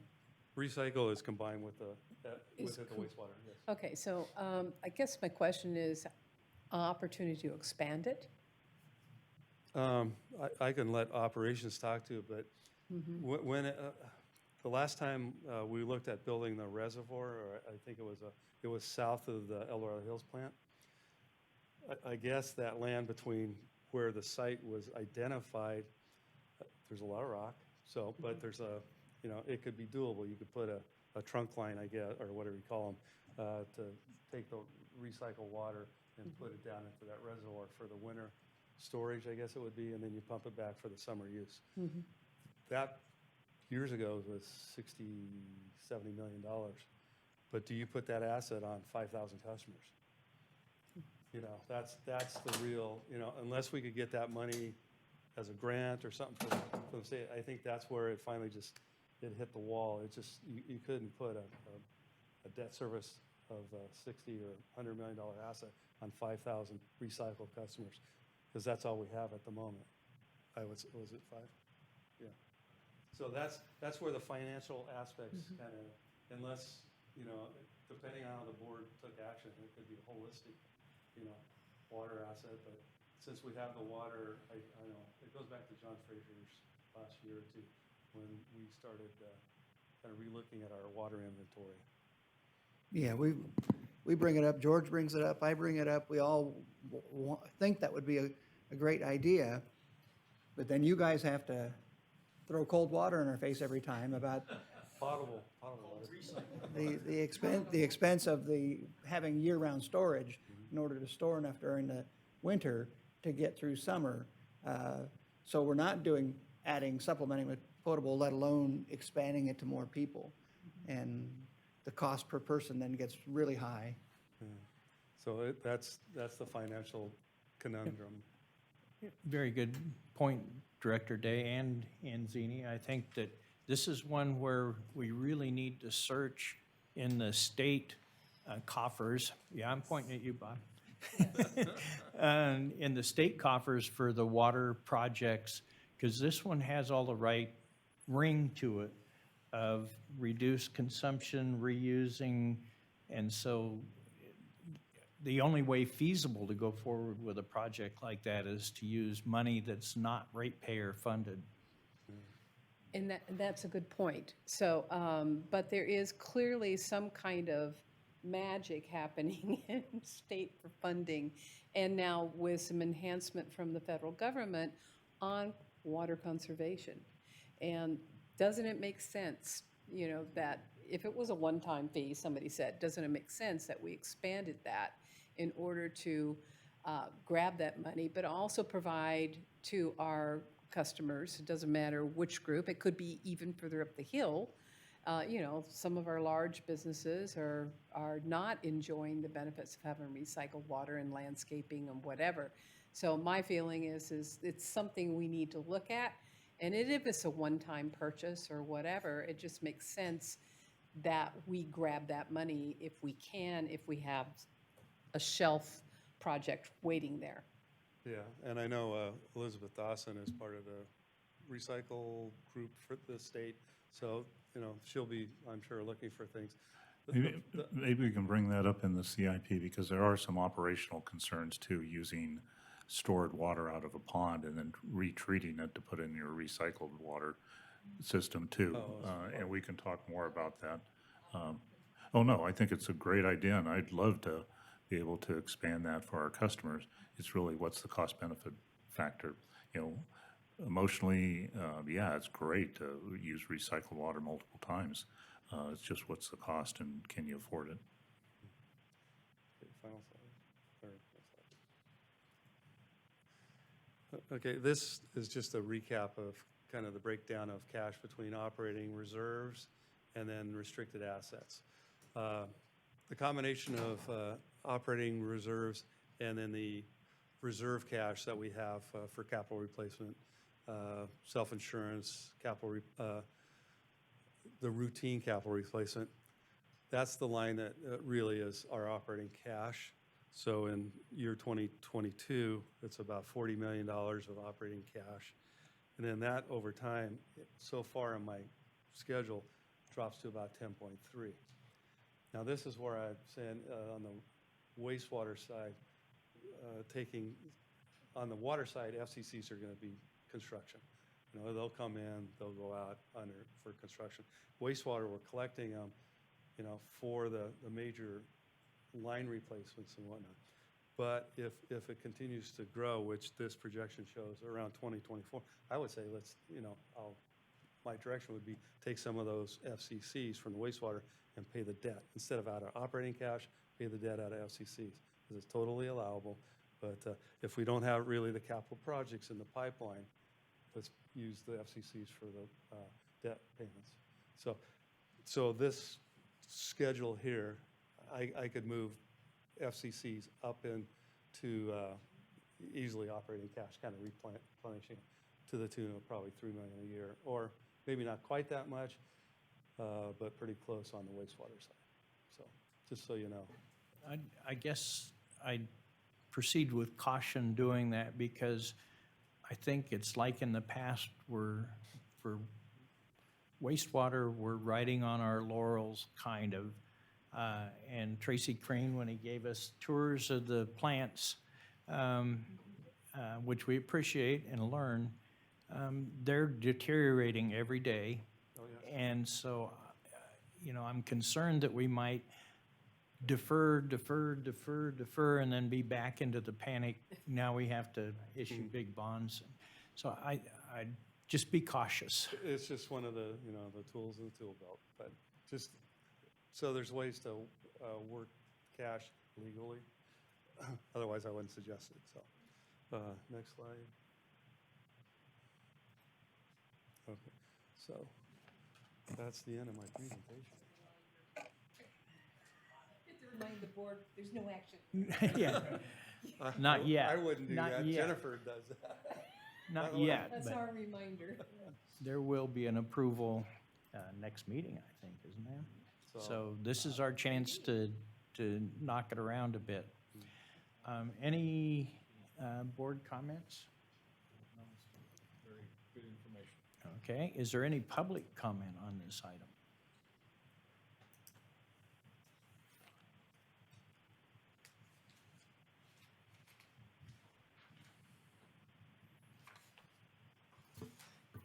It does not appear there are any members of the public wishing to speak on workshop item number 12, the 2021-22 mid-cycle operating budget and 2022-2026 financial plan. Thank you very much, Mark. It's been said that all budgets share a couple of points. All of them are precisely wrong, but the good ones are approximately right. So I hope you have a good one. I've been hitting pretty good Yeah. approximately, but. Exactly. Now, I propose that we take a 5-minute break before we deal with Bob and legislative issues.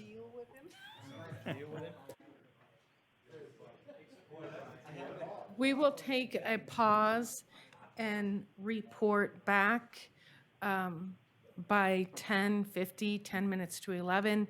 This meeting will not be closed. It will just be paused.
All right. Elizabeth? Elizabeth Leeper, Senior Deputy General Counsel, and I'm here to introduce this informational item to you, which is the annual legislative report. Next slide, please.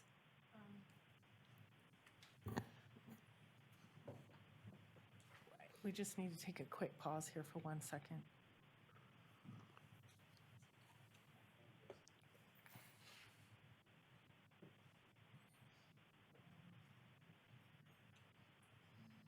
We're just frozen. If you don't mind, just one pause, and if Mr. Johnson is listening, I need your help.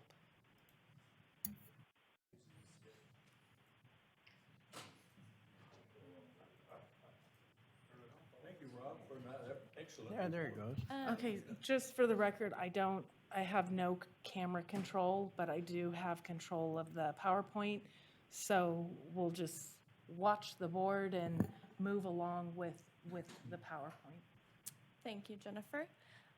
So the state legislature has conducted their business, and the legislative session is officially closed for 2021. So Mr. Bob Reeb of Reeb Government Relations has prepared an annual report that details the legislative and administrative developments that occurred over this past year. And Mr. Reeb is here to provide a little bit more information for the board. So I'm going to turn it over to Mr. Reeb. Thank you. Good morning. It's good to be with you. I was so excited after about a year and a half of not being able to be here in person. I even combed my hair today, so. Yeah. So the legislature had a busy year, but it was largely held behind closed doors and in private meetings because of the COVID-19 pandemic restrictions that were placed on public intercourse, if you will. And so we were really limited to a lot of Zoom calls, a lot of sandwiches in Capitol Park, and you made it work the best you could. Fortunately, the workload was reduced, self-imposed by the Speaker of the Assembly and the President Pro Tem, where the members were limited in May when it became clear that the COVID restrictions would continue. They were limited to 12 pieces of legislation apiece. So it made for a somewhat lighter legislative schedule throughout the remainder of the session that ended on September the 11th. So as we do normally, and this more for the benefit of Director Veerkamp, we monitor and we work on legislation as it's introduced and as it's amended. We will make recommendations to district staff with respect to whether the district needs to weigh in with a support or oppose or seek amendments. And some of the bills are obvious based on past work for the district. Some we need to reach out to the district staff and ask questions about impact. And again, I have to give my thanks on behalf of my staff to your staff here that are got great experts, people that will set aside their work to get back with us in a timely manner, because as you know, bills get amended and they get heard sometimes 3 days later. So we need to have a quick turnaround to be able to influence the action at the legislature. Next slide.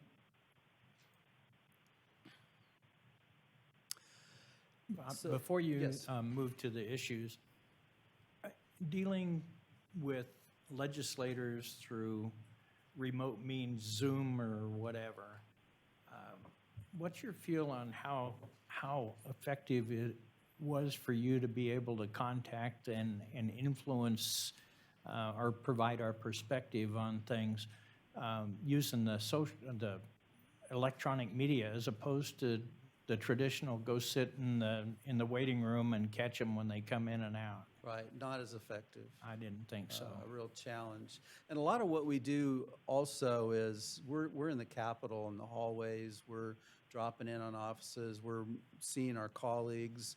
It's like the ants, down the sidewalk. You kind of stop and visit on one issue, and then you move down and catch someone else. And so there's a lot of information exchange with my lobbyist colleagues, with legislative staff, with legislators. And for example, we, in normal course of business, will request a meeting with, say, Senator Jones, and Senator Jones scheduled to say, gee, we just can't fit it in this week, and we can't get to that, I'm sorry.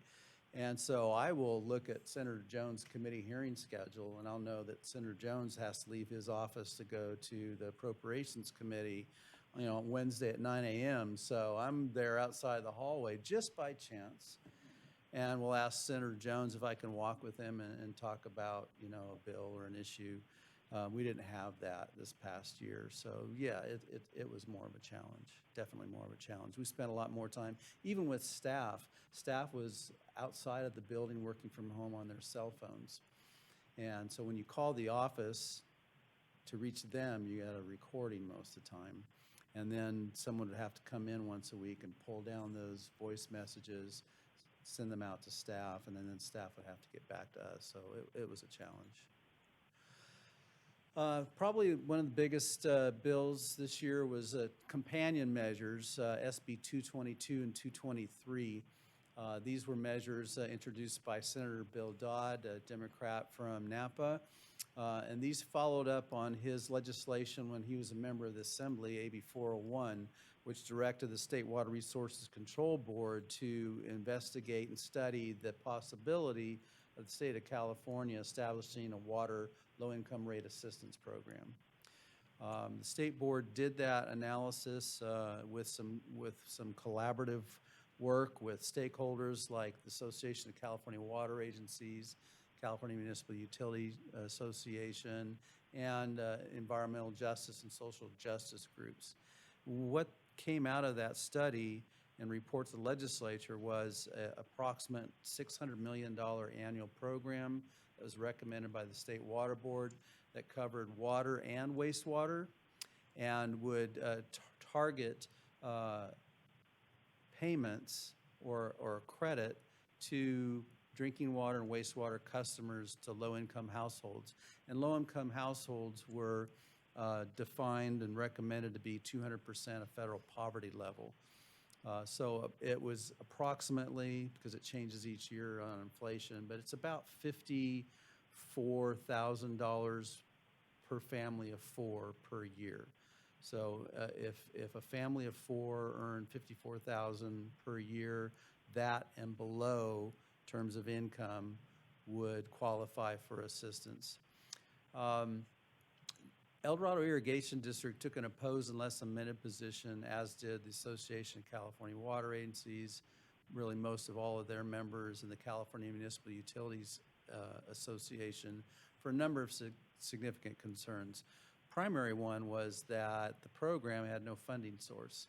And in the past, the legislature, and really at the encouragement of the environmental justice community and social justice community, asked for what we call a water tax, a tax on each of your customers' bills that would be collected, go to Sacramento, and then it would go back out through a program like this. But there were other issues. There was some crossover between this bill and SB 998, which was signed into law 2 years ago. That was the state law that changed the manner in which you terminate service for non-payment. Some of that, which had not been implemented because Governor Newsom put a moratorium on shutoffs, that's still in effect until the end of this year. But some of that bled into this bill, and those of us who looked at it felt that that was overly complicated. It also introduced through SB 223 the concept of debt forgiveness. In other words, if someone couldn't pay their bill, that the public agency, in this case El Dorado Irrigation District, would simply forgive that debt. Well, that raised concerns under Proposition 218, because if you lost that revenue, then you'd have to make it up somehow, and you could not, under the Constitution, put that onto everyone else's bill. to make up for that. So there were a number of issues there. We worked with the Association of California Water Agencies Working Group on amendments throughout the year. And it just was kind of fits and starts on this bill. We also, my firm worked directly with the Assembly Appropriations Committee, which is the last stop before the Assembly floor for the Senate bill, to really try and direct the funding toward what we call direct water credits. There was a lot of debate on this bill early on. In fact, Aqua was pushing for the state to utilize existing public benefit programs. One of them was CalFresh, that in order to save money on administration costs for a new program, that the benefit of this water low-income rate assistance program would flow through an EBT card for CalFresh. I didn't feel that was established an appropriate nexus between the water and the customer. In fact, that funding may not even show up in increased payments to the water district because it would be used for food, and the individual would have to determine that offset and would save money to be able to pay toward their water bill. So that was a little internal debate at Aqua, and in the end, I was able to secure an amendment through the Appropriations Committee to ensure that at least 80% of the water low-income rate assistance funding in any given year flowed through the public water system to the customer in the form of a credit on the water bill. This bill went to the Assembly floor, and it was held there by the author because the Newsom administration asked for more time to work on it. We expect that to come back next year. The bill still remains silent on the funding source for the program, and it probably will. But right now, it would be subject to the annual appropriation of the legislature out of the state general fund. Next slide, please. Another important bill that we worked on this year was a bill sponsored by the Association of California Water Agencies. EID supported it, and what it intended to do is provide a level of certainty for public water systems that go through the Prop 218 process and survive, protest, and then implement that rate. There was some legal uncertainty as to when a legal challenge had to be filed against that rate.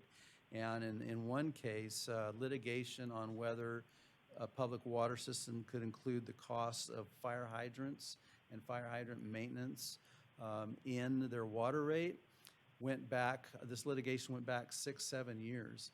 Well, the problem is that money's already been expended by the public water system. So if you take that and go several years forward, you're going to have, and lost, you'd have a large settlement that would have to come out of reserves, or you'd have to increase rates to make up for that. So this bill would provide a 120-day statute of limitations for any lawsuit that challenges the adoption of a fee or charge for water and sewer service, to give you greater certainty that when you approve that rate, it's going to remain in effect and be able to be collected through your invoicing and bills to the customers. This bill passed the legislature and was signed into law by Governor Newsom and takes effect on January the 1st. Next slide. I included this bill just as an illustration of what I view as one of the benefits of having a full-time presence down in Sacramento through a lobbying firm. In this case, we have staff and my firm has been concerned about the impact of these public safety power shutoffs that are instituted by Pacific Gas and Electric Company to try and prevent wildfires. And the challenge operationally for the district, you've no doubt heard from your staff, is that you maybe get at most 72-hour notice that the power could be shut off. And the challenge that occurs when power is shut off is the district can't fully operate to meet maximum daily demand for water supply. You can't run all your lift stations. You can't refill your storage tanks. It really creates a potential that if there was a wildfire or a fire broke out, that the demand for fire suppression would quickly deplete the storage in your system. So the district, all the district can do now is just advise its customers, this is going to happen, please don't water outdoors, don't wash your cars, you know, conserve. Under existing law, this section 351 Water Code authorizes a public water system to declare a water shortage emergency condition only upon a 7-day notice of a public hearing. Now, there are certain emergencies like a burst pipe or a blown out storage tank or something that creates an imminent threat where you don't have to follow that 7-day notice. What we tried to do through another bill, SB 52, was to add a public safety power shutoff. So if you got word of that and it did occur, you could immediately move to restrict water use without having to wait 7 days and hold a special meeting. We weren't able to secure it in SB 52, but one of our other clients had this SB 708 kind of on hold for one of their purposes that we ended up not needing because we got funding for them in the state budget. So we approached district staff to say, hey, would you be supportive of using this legislation to try and get that PSPS addition to the emergency declaration without having a public hearing? District staff said, yes, go forward. We spoke with Senator Melendez. She agreed to do so. The bill was amended, and happy to say it ended up sailing through both houses with no votes, and the governor signed that into law. So in conclusion on this one, it waives the public hearing requirement before declaring a water shortage emergency, and it allows you to impose emergency water use reductions ahead of a PSPS. Indoor water use standards. This flows out of legislation that I know those of you have been on the board for a while. This flowed out of the urban water conservation legislation from 2015, SB 606 and AB 1668. And you'll recall when we were working on that legislation that the district, because of those laws, has to adopt an urban water use objective. And that urban water use objective consists of 4 things: residential indoor water use, residential outdoor water use or irrigation, commercial, industrial, and institutional water use, and water loss from your system. And you put all that together, and you have to do a water use objective, and then you base it on each of those components. You do have the ability to pick and choose kind of where your investments are to achieve the reduction in water use on a gallons per capita per day basis. The residential indoor use was set at 55 gallons per capita per day, and it's set in 2025 to go down to 52.5.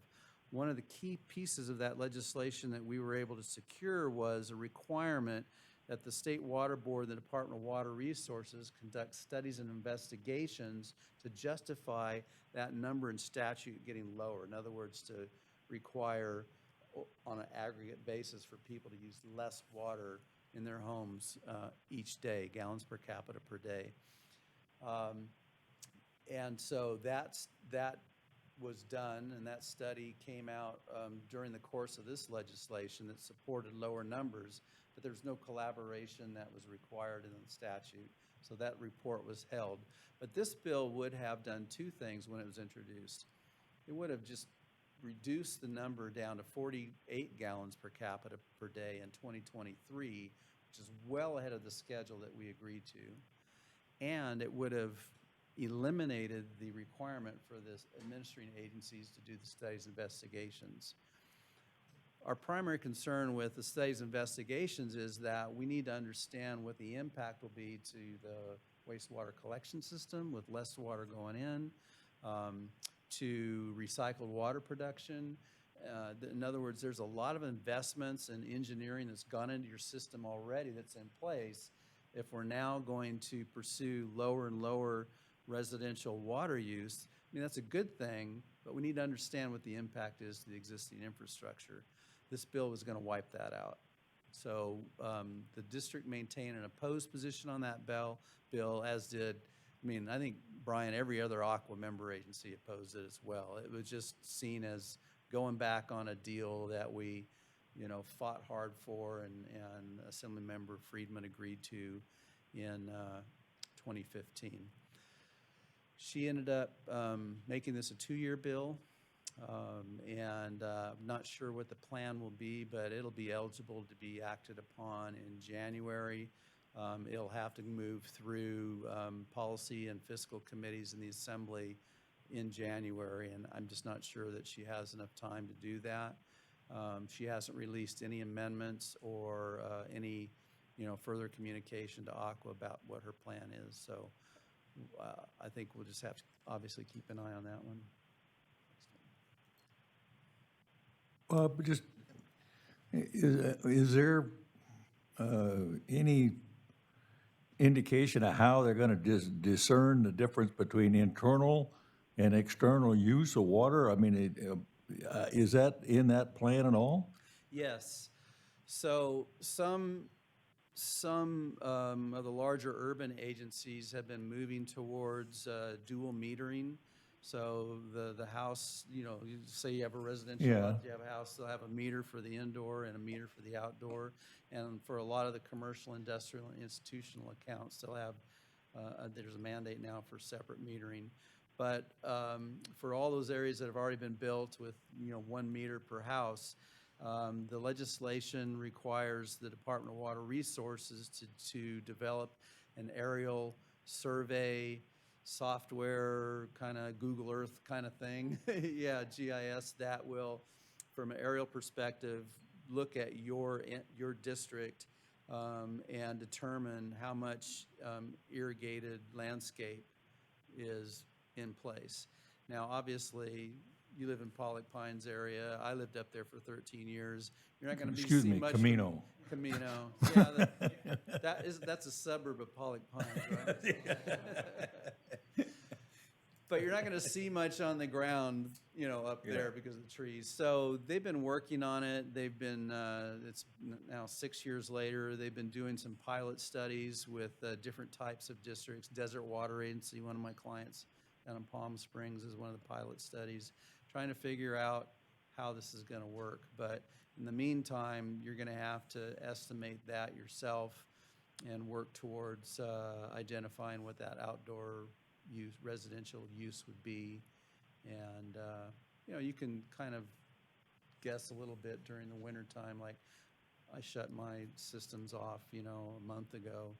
And so what I use now is just mostly internal, except with the dogs and cats drink, but anyway. Bob, will we get credit for blackened landscape? Because that's Yeah. all it'll be if you can't water, it's all Yeah. gonna be burnt. Yeah. Before I close and took more questions, I did want to indicate that the report that I submitted identifies some significant appropriations that the legislature and the governor made for water infrastructure and climate resilience, and for wildfire and wildfire suppression. So on the wildfire side, there's about $1.524 billion over the next 3 years. And on the water side and climate resilience side, there's about $3.5 billion. That's state funding through the general fund that's been broken out over the next 3 years. In addition, based on what we assume President Biden will sign, the infrastructure legislation, the numbers I've seen shows California receiving about $3.5 billion over the next 10 years from that $1.2 trillion bill for water. And that's broken down for dam safety, water recycling, water treatment, converting lead pipe laterals, which aren't really an issue much in California, more back east, different things. So we're going to be, and the interesting trend here is that the legislature 10, 20 years ago would appropriate funds to, say, the Department of Water Resources for specific purposes. but the trend has been moving towards the legislature appropriating large blocks of funding, like $200 million for water infrastructure. And so no one really knows what's eligible, what it's going to be expended for. So we've been tracking draft guidelines and draft proposal solicitation packages that have been released thus far. And we're working with our clients to identify funding needs over the next 3 years for projects that they need to be shovel-ready, but they need to be completed under most of these appropriations by the end of 2025. We have a meeting with your staff Monday to do that through your CIP and try and match projects that are going to be ready with these big blocks of funding. And then we will, once we identify those and kind of have an idea what we're going to be looking at, then our firm will set up meetings with the Department of Water Resources, with the State Water Resources Control Board to try and influence their thinking on what priorities are, because the state agencies and staff don't always know what's needed in different areas of the state of California. I'll give you one example.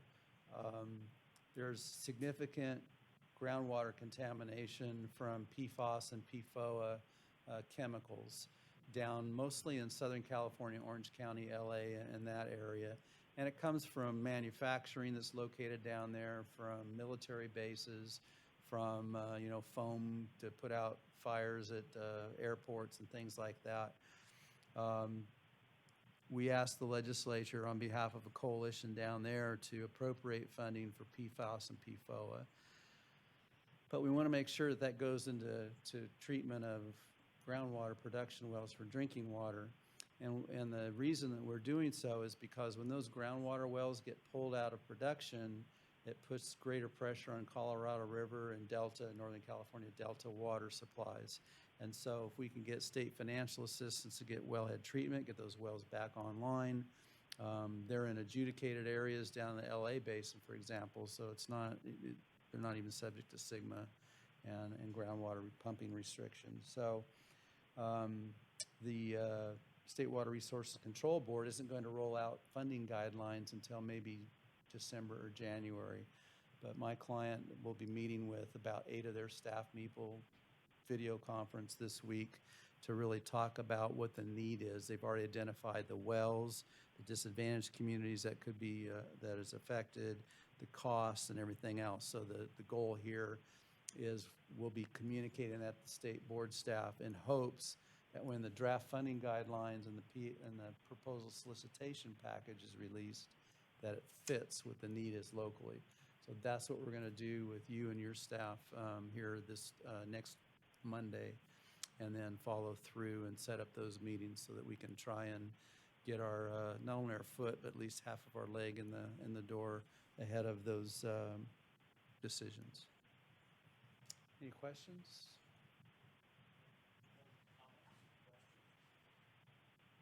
Just quickly, the water bond is what, 5 years old now? Is there 7? Has there been any movement at all to build anything, which obviously not? Any chatter about? Yes, so the water store, I think what you're talking about is that part of Proposition 1 in 2014 that set aside $2.75 billion for the Water Storage Investment Program, WSIP. And what's going on now is that there are about 8 projects that have moved forward to the extent where they're conducting environmental review. They've gone through design, and the Water Commission has to approve those, I think, by the end of next year. I may have my timing off. It indicated that, it may be this year, into this year, but they've indicated that 2 projects they're going to hear in November that have met all the criteria. One's a groundwater storage project down in the Kern River Fan, and the other is the expansion of Los Vaqueros Reservoir, an upstream reservoir down in Contra Costa County.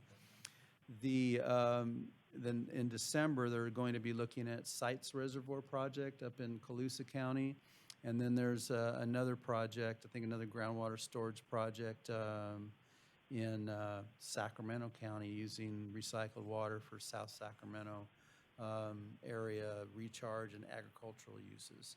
So they're moving along, but I don't think there's going to be the number of storage projects that were hoped for when that proposition was put into place. There is an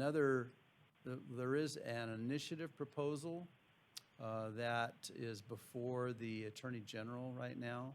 Comes out of Southern California, and it proposes to set aside 2% of the annual general fund revenues at the state for water infrastructure. And that would remain in place until 5 million acre-feet of new storage, either groundwater, surface water storage, was constructed. It has a couple of pieces that may, I think will be controversial. I mean, setting aside, putting money, a requirement on the general fund to put 2% into that.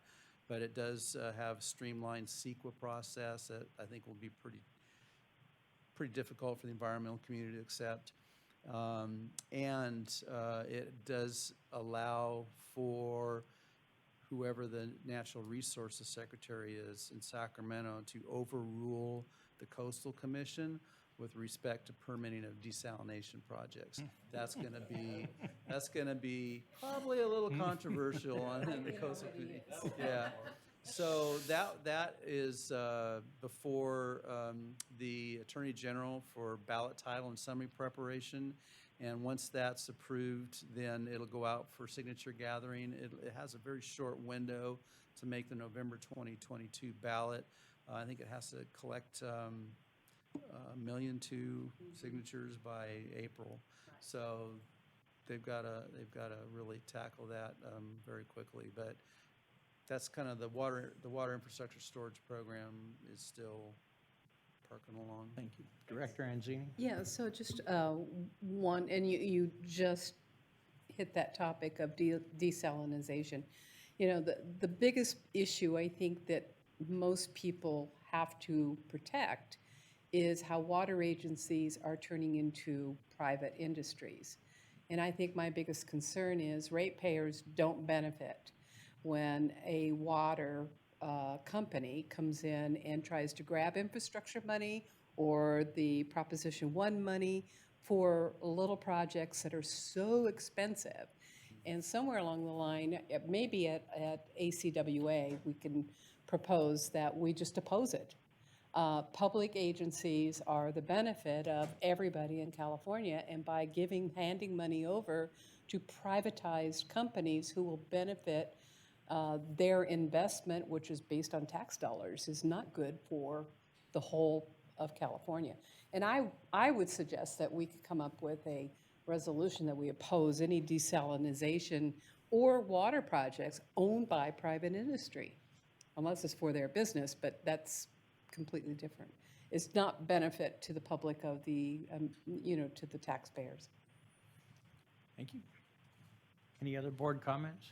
Bob, I think you bring great value in helping deflect legislation that's detrimental to our district and our ratepayers, and also promoting the bills and legislation that are beneficial to us. But I really like what I heard about you working with our staff and keeping your ear to the ground and your contacts warm to find, as you sat through our discussion about infrastructure and building and finding outside money to help us continue to operate efficiently. So I really appreciate that value added. Great, thanks. President Dwyer, if I could just make one comment, and that is, to echo your appreciation to Bob. He does an excellent job for us. He maintains a lot of communication with us, and we really appreciate that. Just as a follow-on to, remind the board, this is Bob's annual report. This is the opportunity that we get to hear kind of the highs and lows of the legislative cycle. The legislature will convene once again in January, and after we've had a few weeks of activity, and we see the initial legislative proposal deadlines come to fruition, Bob will be back in the springtime, probably around March, to present to the board, as he did this past March, his recommendations on positions for whatever bills are pending at the legislature, and the board will have an opportunity at that time to provide the kind of direction that Bob will then carry throughout the legislative cycle. So that's something to be to keep in mind and to look forward to, and I certainly look forward to it, and appreciate your time today, Bob. Great, thank you very much. Thank you, Bob. Moving on to action items. The warrant register, item 14 on the agenda. If we could just take one moment to see if there's any public comment on information item number Oh, thank you. 13, the annual legislative report for 2021. Thank you. President Dwyer, at this time, it does not appear there are any members of the public wishing to speak on that information item. Thank you very much. Now, moving on to action item number 14, the warrant register. I'll move it for approval. Thank you. Move option one. Actually, Director Veerkamp, I just want to be sure this is the warrant register. Will you be voting? Yes, I will. So I moved it. Your one It may be the chance. only chance I get. For the record, Director Veerkamp typically recuses himself, and I was just confirming, so my apologies. No, thank you, Jennifer. So we have a motion and Director Osborne a second. Any board discussion on the warrant register? Any public comment on the warrant register, paying the bills? At this time, there does not appear that there are any members of the public wishing to speak on action item number 14. Thank you, then please vote.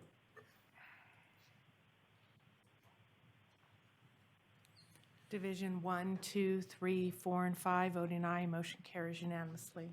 Thank you very much. Moving on to item 15, the capital improvement plan.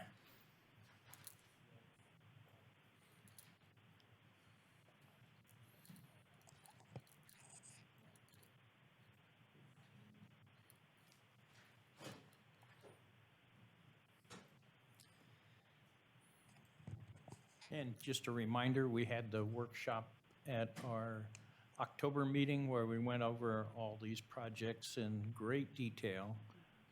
So this is our chance to take one final look and then approve the plan. Emphasis on plan. That's right. So good morning, everybody. Yeah, we are back after our workshop, and this is for consideration of adoption of our capital improvement plan. Next slide. Previous board actions, the board adopted the 2021 to 2025 plan last year about this time. It was on October 26th. And then we had the workshop last meeting on October 25th of this year. Next slide. The summary of the issue is just, this is the time of year where we review and adopt both the capital improvement plan and the operating budget that we just heard. Next slide. So for the next few slides, I'll just go through some of the larger projects that are included in the plan, starting with flume replacement. These flumes carry at least a third of our water supply from our upper reservoirs to our customers. They also provide hydroelectric power generation. So we've got several flume replacements in the plan. Flume 45, we have different sections of Flume 45. This is a rather lengthy section of flume. So there's 3 phases of replacement of this flume in the plan for about $14 million budgeted. We talked last meeting about Flume 46. This is the really large flume. It's over a half-mile long flume. And this is the flume that we're accelerating in our plan. It's fairly good condition, but if another fire were to go through this area and take this flume out, we would really be challenged to replace this in a timely manner. So we have money in for evaluation and design efforts, and environmental efforts for evaluating this and getting this ready for whatever the construction would hold there. Next slide. Flume 48 replacement is also in the plan for construction in the out years, about $7 million. This is more on the downstream end of our Flume and El Dorado Canal system, closer to Camp 5. And you can see some old pictures there. This flume's been in existence since the 1920s, as most of our flumes are. We've just got some really good old pictures of this particular one.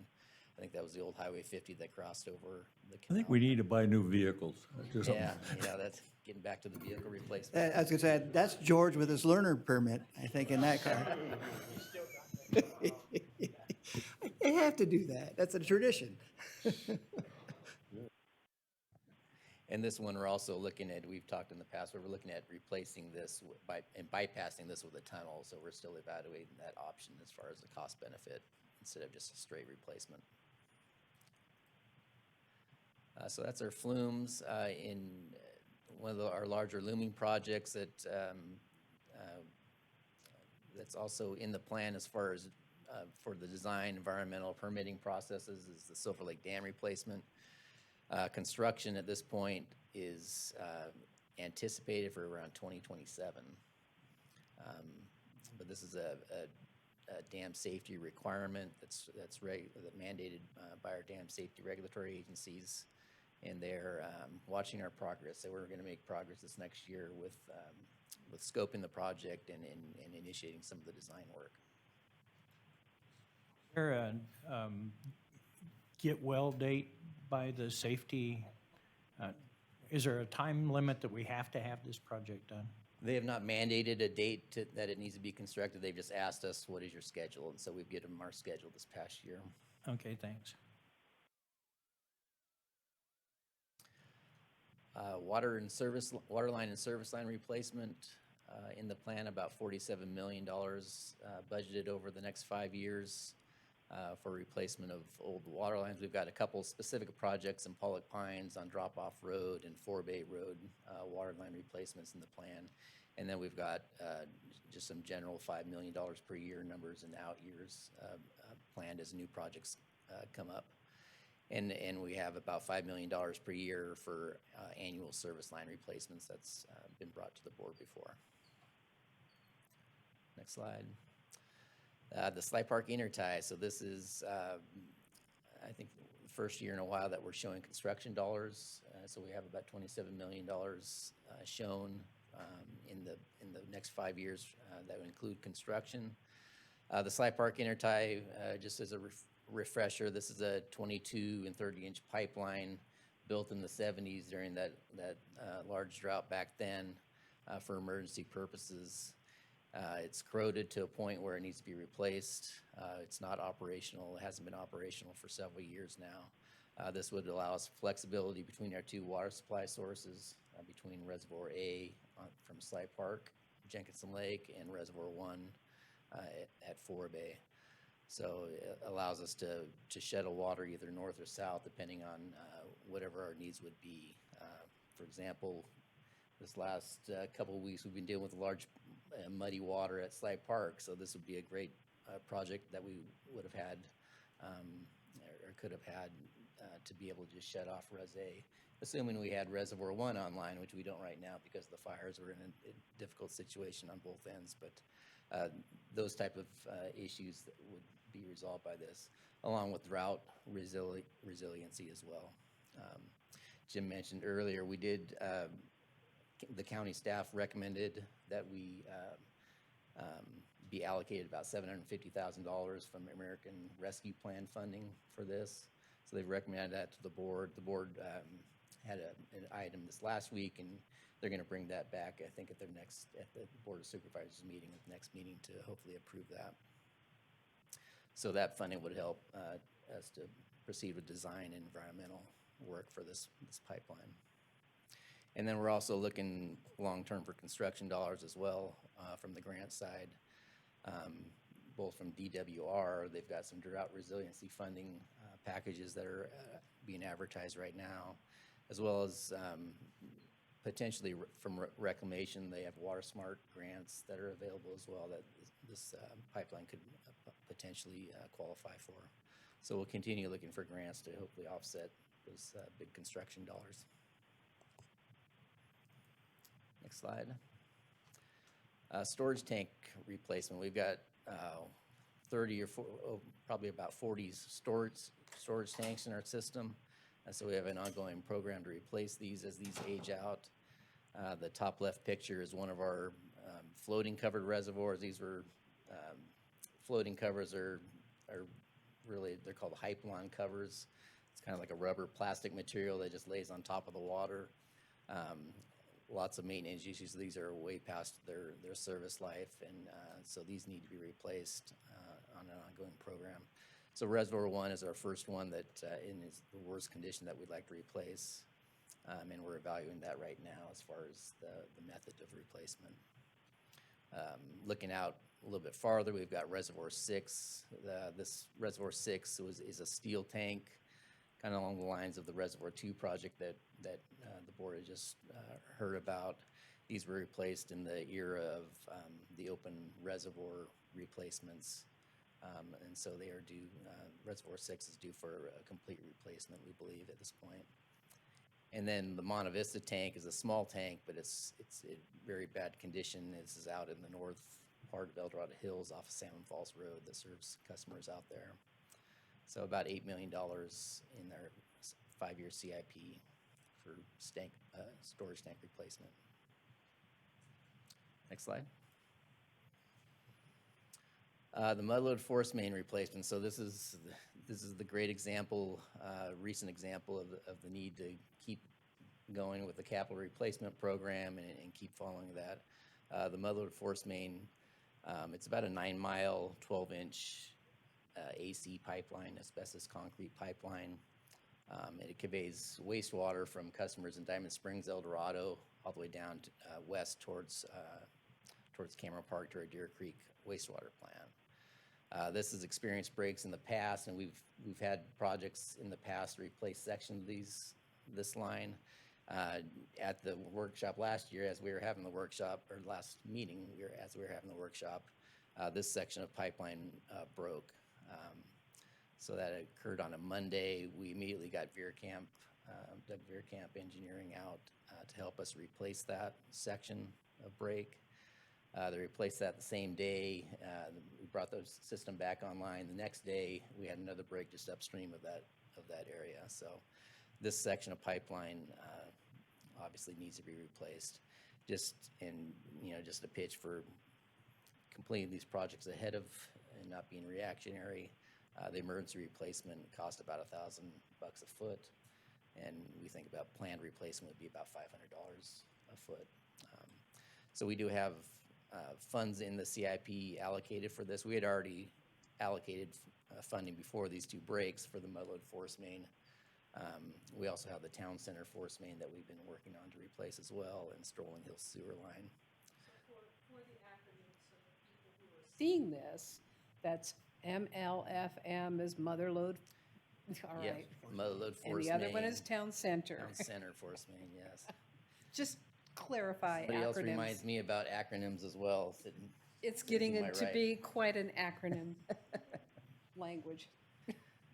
And just to follow up on this, we've been meeting on this with operations staff, trying to, because we're in winter now, and we're going to need to continue operating this. So we're looking at a bypass pipeline to temporarily bypass this until we get a design in place and a permanent replacement. Until then, operations is operating the lift station, which feeds this pipeline at half capacity. So that's the need that we're looking at ways that we could reliably operate that lift station with a temporary bypass pipeline until this is replaced. Yeah, it would likely be like an HDPE, high density polyethylene pipe above ground. Yeah, so we're looking at those type of Right, so measures.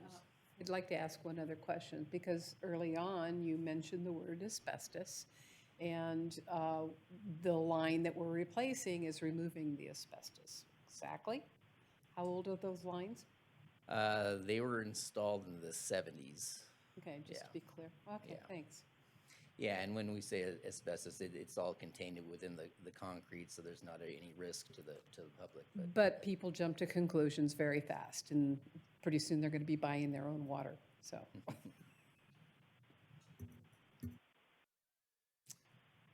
Okay, next slide. And this graphic just shows the areas that we've completed and the areas left to complete. The lines that are in yellow are the previous phases that have been completed, and we replaced these sections with PVC pipe, plastic pipe. We've replaced, I think, about 5 miles of this system, and then we're probably got about 6 miles left. So a little, almost halfway there. It includes at the left side there's a green line. That's the Strolling Hills sewer line. That's a gravity pipeline there. That's also included in the CIP. So again, we'll be working on a design. The break that occurred a couple weeks ago was on the right side there, that first red line on the right side. So that's the area that we'll be initially looking at replacing, that first section of red there. No, you had it right there. Yeah, that whole section as our first phase next year. And we can come back to the board maybe with an information item once we kind of develop the plan and updated cost estimates and the timing for that as well.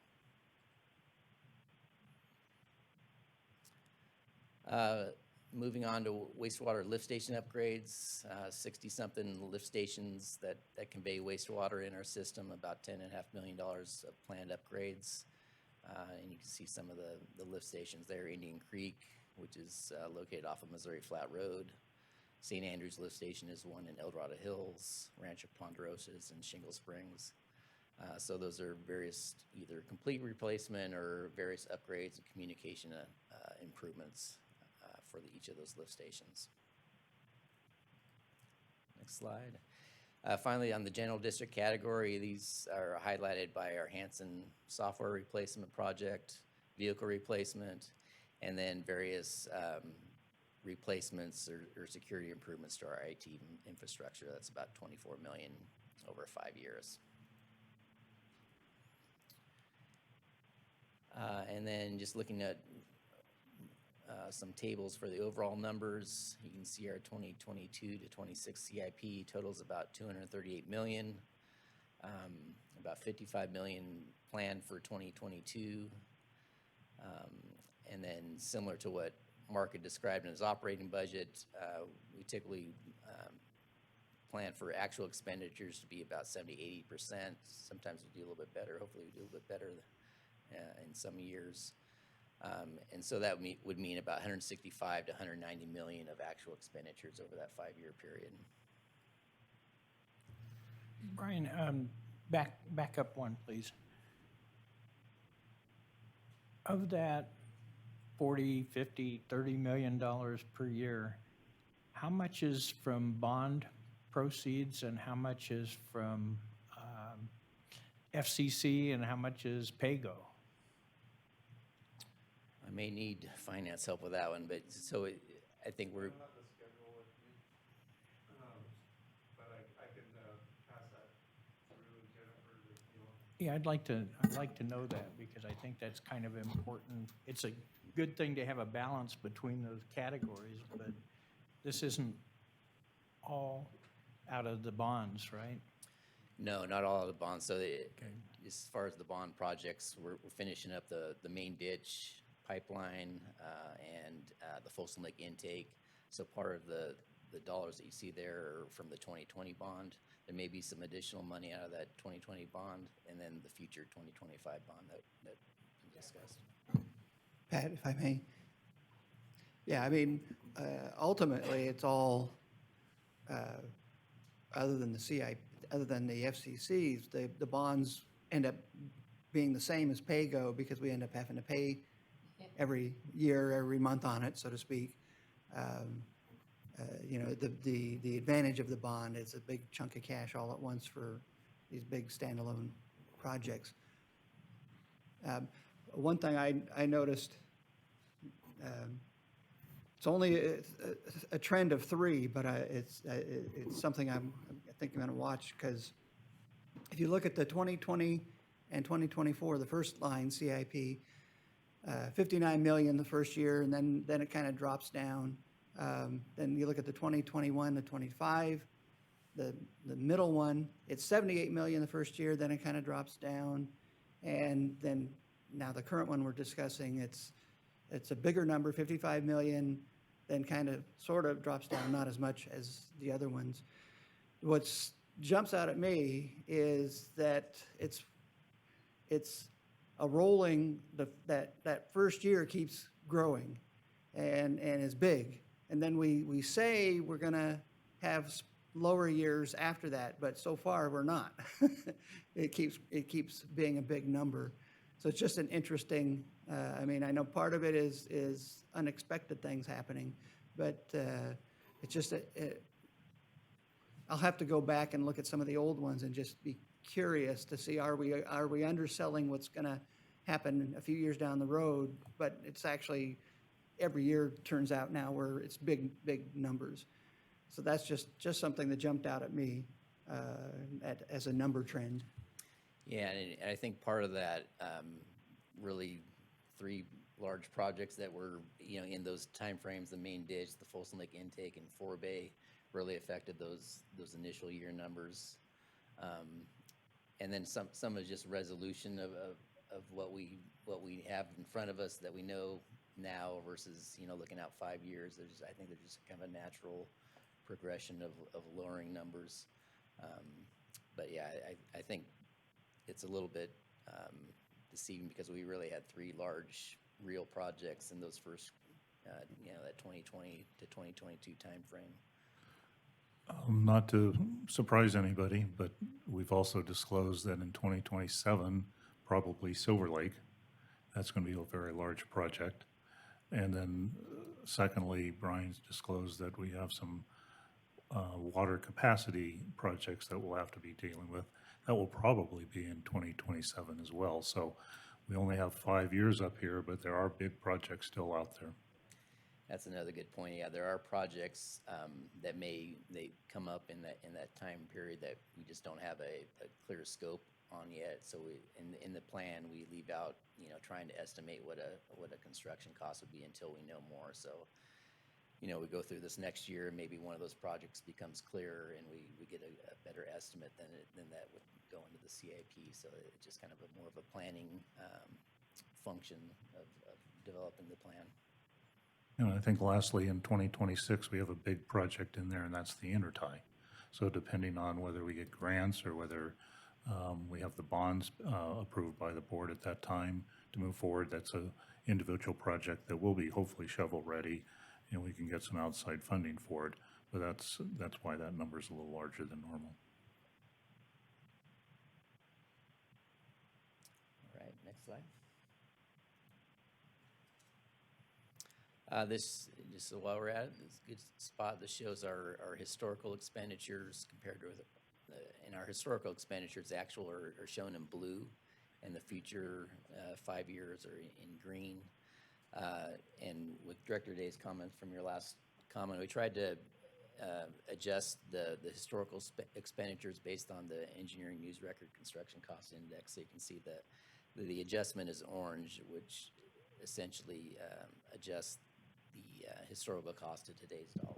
Yeah, I appreciate it. You're doing that. It was actually quite interesting, especially going back to the 2008, 2009, which was the residual spending of, the go-go days pre-recession. And you can really see, and those are equivalent of today's dollars. They were spending a lot back then. Yeah, a lot of that was the wastewater plant, Deer Creek, both expansion and regulatory improvements at El Dorado Hills. Yeah. And a little bit of Deer Creek, yeah. It wasn't as big of an effect as I would have thought maybe on some of those mid-teen years. Right. I thought that was interesting. A question I have, because there's a narrative that gets brought up time to time about, well, we don't want to kick the can down the road like in the past, and we don't want to defer. And, I came online here in 2011. Jim, I think you were here around 2010, right? And so during those mid-teen years, which are all the lower numbers that you see there, I don't think we were kicking the can down the road. I mean, pretty much what you guys brought before us was getting approved as far as CIP projects were concerned. So I'm just a little skeptical of that narrative. Well, for sure, before that, yeah. I think that had a couple of issues. One, we had significant rate increases back then to catch up from all the bonds that were issued before my joining the board. And since that happened, we tried to artificially reduce the CIP because we didn't have a lot of pay-go cash because we're paying for the past debt service. There were a number of projects. At that time, the board recommended we only spend like 70% of it, and we showed the board that we were only spending about 70% of it. Like the mother lode force main, we've broken that up into, I don't know, 6 or 8 different pieces. You know, realistically, should we have done it all at once? Probably, but we didn't have the cash flow or the cash to do it. So I think in some ways, yes, Alan, Director Day, you're absolutely correct. But coming off double-digit rate increases, I think in 10 and 11, and I think 12, I'm not positive, we really reduced how much money we had for pay-go because with all the debt service costs we had to clean up, so to speak. Director Osborne? Well, I prefer to call this a EID strategic plan instead of the capital improvement plan. I made that move a while back and got shot down, but that's all right because most people know it's what we're doing here is a plan. And the mother lode force main is exactly indicative of if we don't plan to do it on a regular prescribed basis and we react with emergencies, it exponentially more expensive. And I just think that we need to move this. I'm going to move this item, and we can have some more discussion. But you know, if you delay a project a year, and I envision with this infrastructure money that's going to be pouring out from the federal money and potentially the state and everything else, competition for construction crews is going to be enormous and very expensive, and it could very well ratchet up that percentage that we're factoring in, that Mark's factoring in to the budget, may be minuscule. But so anyway, I think we need to move on this and get the plans going. I like to see the shovel-ready project, so to speak, ready for this infrastructure money that's potentially out there that could put a real dent in some of those expenditures. And so, all I'm looking for is a second. Thank you, Director Osborne. Thank you, Director Anzini. I really look at this chart and see it as a good news story. And apologies about the kicking can. I won't say that anymore. 2 cents worth for. Yeah. But if you look at this chart, you know, the plan has now become even keeled. It's evened out.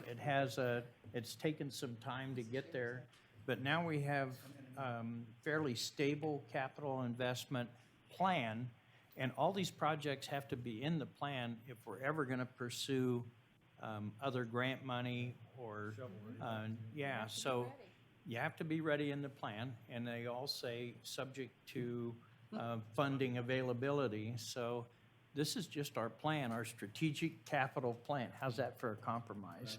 The strategic capital plan for the future. So we have a motion and a second. Any other board comments? Yes, Director Day. Yeah, I do agree with your comment about trying to even it out a little bit, which is something I've been advocating for a long time, to make it more predictable and stable and manageable, I think also for staff. But I am concerned. We talked. Mark had mentioned earlier during the budget discussion about the 5% on average rate increase, and for my district, for my constituents, it was much more than that. It was in some cases his first year in 2021, it was 10, 12, 14% is what talk about rate shock, was what their bills went up because the commodity side of the water went up very much. I have it here, but I'm not going to waste time pulling it out, but huge double-digit percentages. Anyhow, the annualized increase for a lot of, if people had a landscape yard, they have a large family or multi-aged tiered family in the house, they were facing very large increases, and that was major rate shock. And that's a lot of that money is funding a lot of this PAYGO. And I just really feel like we're careening. Maybe not careening is the right word, but pressing down on the accelerator more and more on our spending and our projects. I'm not suggesting any of this isn't worthwhile. It all is. I would just suggest that we do, for instance, a 6-year, equivalent 6-year CIP instead of 5 years, which would smooth it out. We wouldn't be rushing towards $100 million or more of new debt. Lord knows what the interest rate at that time will be and how that will impact rates. And so I'm having a hard time with this because of the already large double-digit rate increase that my constituents suffered this year, and that's going to compound on their bills as the years go by. And I had mentioned it last time about we have to be careful about killing the goose that laid the golden egg, and we're going to drive people to the point of that we're going to get into a death spiral of the rates get so high that they use less water. We have less revenue, so we have to raise rates, and then they use less water, and we're just going to continue. I think we're getting close to somewhere that breaking point, and so I really would like to see us take our foot off the gas, spread this out, basically do a budget for 15% to 20% less a year, but continue to plan to do all these things. So it would take 6 years instead of 5, potentially. But that's kind of where I'm at.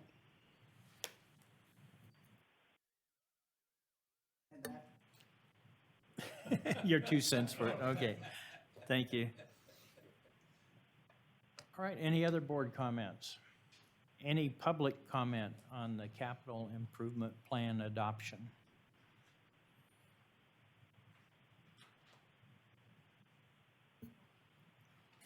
President Dwyer, at this time, it does not appear there are any members of the public wishing to speak on action item number 15, the adoption of the 2022-2026 capital improvement plan. Option 1 moved by Director Osborne and seconded by Director Anzini. Okay, please vote.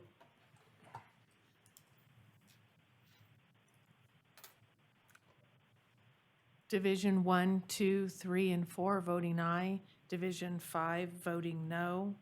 Motion carries. Thank you. Moving on to action item number 16, engineering construction of flow meters.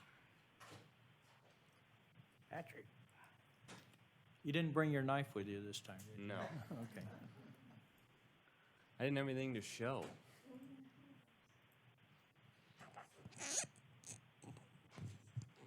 Good morning, Patrick Wilson, Senior Engineer. Today presenting on El Dorado Hills Water Treatment Plant Flow Meter Upgrade Project for Construction Award. Next slide, please. So previous board action, this was included in the previously approved 2021-2025 CIP. Next slide. So in short, we have 3 water meters at the facility, 2 finished water, 1 raw water that have reached life cycle and are in need of replacement. Additionally, as part of Senate Bill 555 and Assembly Bill 3206, we're in need of increasing our accuracy for reporting, not only to the state and everybody, but also for the Bureau of Reclamation. Next slide, please.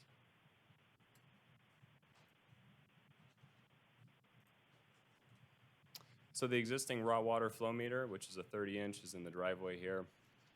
And that's kind of looking forward into the facility. It's within this vault that was built in the 90s. Next slide, please. It's an insertion meter, which is shown in the middle of the photo with the yellow sticker on top. In short, unfortunately, that meter can no longer be recalibrated. We actually had a complete failure of that this summer and replaced it with a temporary meter and found the inaccuracy was unfortunately even worse. With the full bore mag, there's a significant benefit in that within 20 years time frame, the accuracy is less than 1/100% change that you're going to see. Those meters can also be recalibrated. These insertion meters cannot, unfortunately. Next slide, please. This is the finished water. There's 2 meters in this vault. Next slide. Obviously, both insertion meters as well.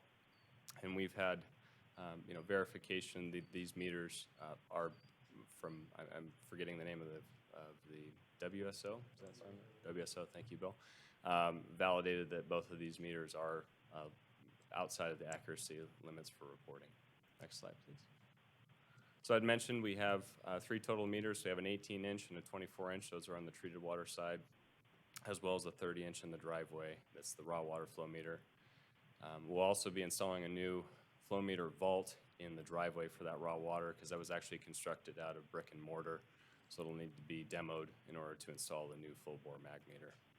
The other vault will actually be removed. It's a 2-piece vault, so basically we'll unglue it and put it back together. So that'll luckily be a significant cost savings there. Next slide, please. So this project was advertised in September, and the bid opening was October 19th. Next slide, please. TNT construction was the apparent low at $414,659, and our estimate was right around $5.25. Next slide, please. Staff has determined that the project does qualify for a Class 2 exemption. It's replacement reconstruction, and it will be recorded after the board meeting with approval. Next slide, please. So the funding request includes not only TNT Industrial, but also capitalized labor for engineering services and construction management. Inspection will be performed by GHD. And with project contingency, we're looking at a total funding request of $555,125. Next slide, please. Today requesting an approval of a contract for TNT not to exceed amount of $414,659 for construction of the El Dorado Hills Water Treatment Plant Flow Meter Replacement Project, and authorize additional funding of $65,250 for capitalized labor, $24,750 for inspection, and $50,466 in contingencies for a total funding request of $555,125 for the El Dorado Hills Water Treatment Plant Flow Meter Replacement Project. Next slide, option 1. Questions? Thank you very much. Any questions from the board? Do I have a motion? Yes, I will move to approve option 1. Thank you, Director Enzini. Thank you, Director Day. Any other board comments? Yeah, we have used TNT Industrial before, and they didn't blow anything up. Okay. You've missed 2 pennies. We have here's your 2 cents back. Any public comment on this item? President Dwyer, at this time, it does not appear that there are any members of the public wishing to speak on action item number 16, option 1, moved by Director Enzini and seconded by Director Day. Then please vote. Division 1, 2, 3, 4, and 5, voting aye, motion carries unanimously. Thank you very much. At this time, we'll go into closed session. Council, do you have a time estimate for us? Thank you, President Dwyer. The board will be meeting in closed session as per the agenda today for closed session item A, and only A. I anticipate that today's closed session will require 1 hour.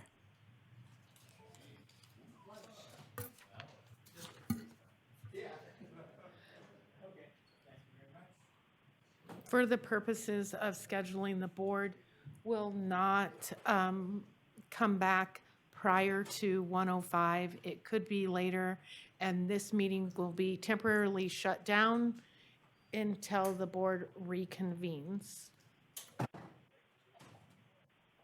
Board meeting. Council, do you have anything to President Dwyer, the board met in closed session and provided direction to its labor negotiators, but took no reportable action, and that concludes my report. Thank you very much. Meeting adjourned. Well, I have, actually, may I? Yes. Before it's adjourned, I had a request, could we look at going, the costs and benefits of going to monthly billing? And I know there would be some incremental additional cost, but the vast majority of our customers are on auto pay anyhow, and it would help, I think, a lot of people with their budgeting, managing their monthly budget, and also, frankly, from a PR standpoint, it might ease angst, because instead of getting that summer bill that's $500, $600, you get a monthly bill is $250 or $300, and I think we should look into it. We can certainly look into the costs of doing it. The customers have some options already without having that second, every monthly read, but we'll bring back both what the cost is and the options for the customers. Okay. And then I make a note, I did have a request to do the Acorn report next month. Okay, and I'd invite the board members to look at the future items as well. And any assignments, Jennifer? I was like premature on the. Yeah, nothing additional, just some direction to staff, and then Director Day's review of assignment that he just spoke about. Okay, any other directions now? Okay, meeting's adjourned. Thank you. At 1:35.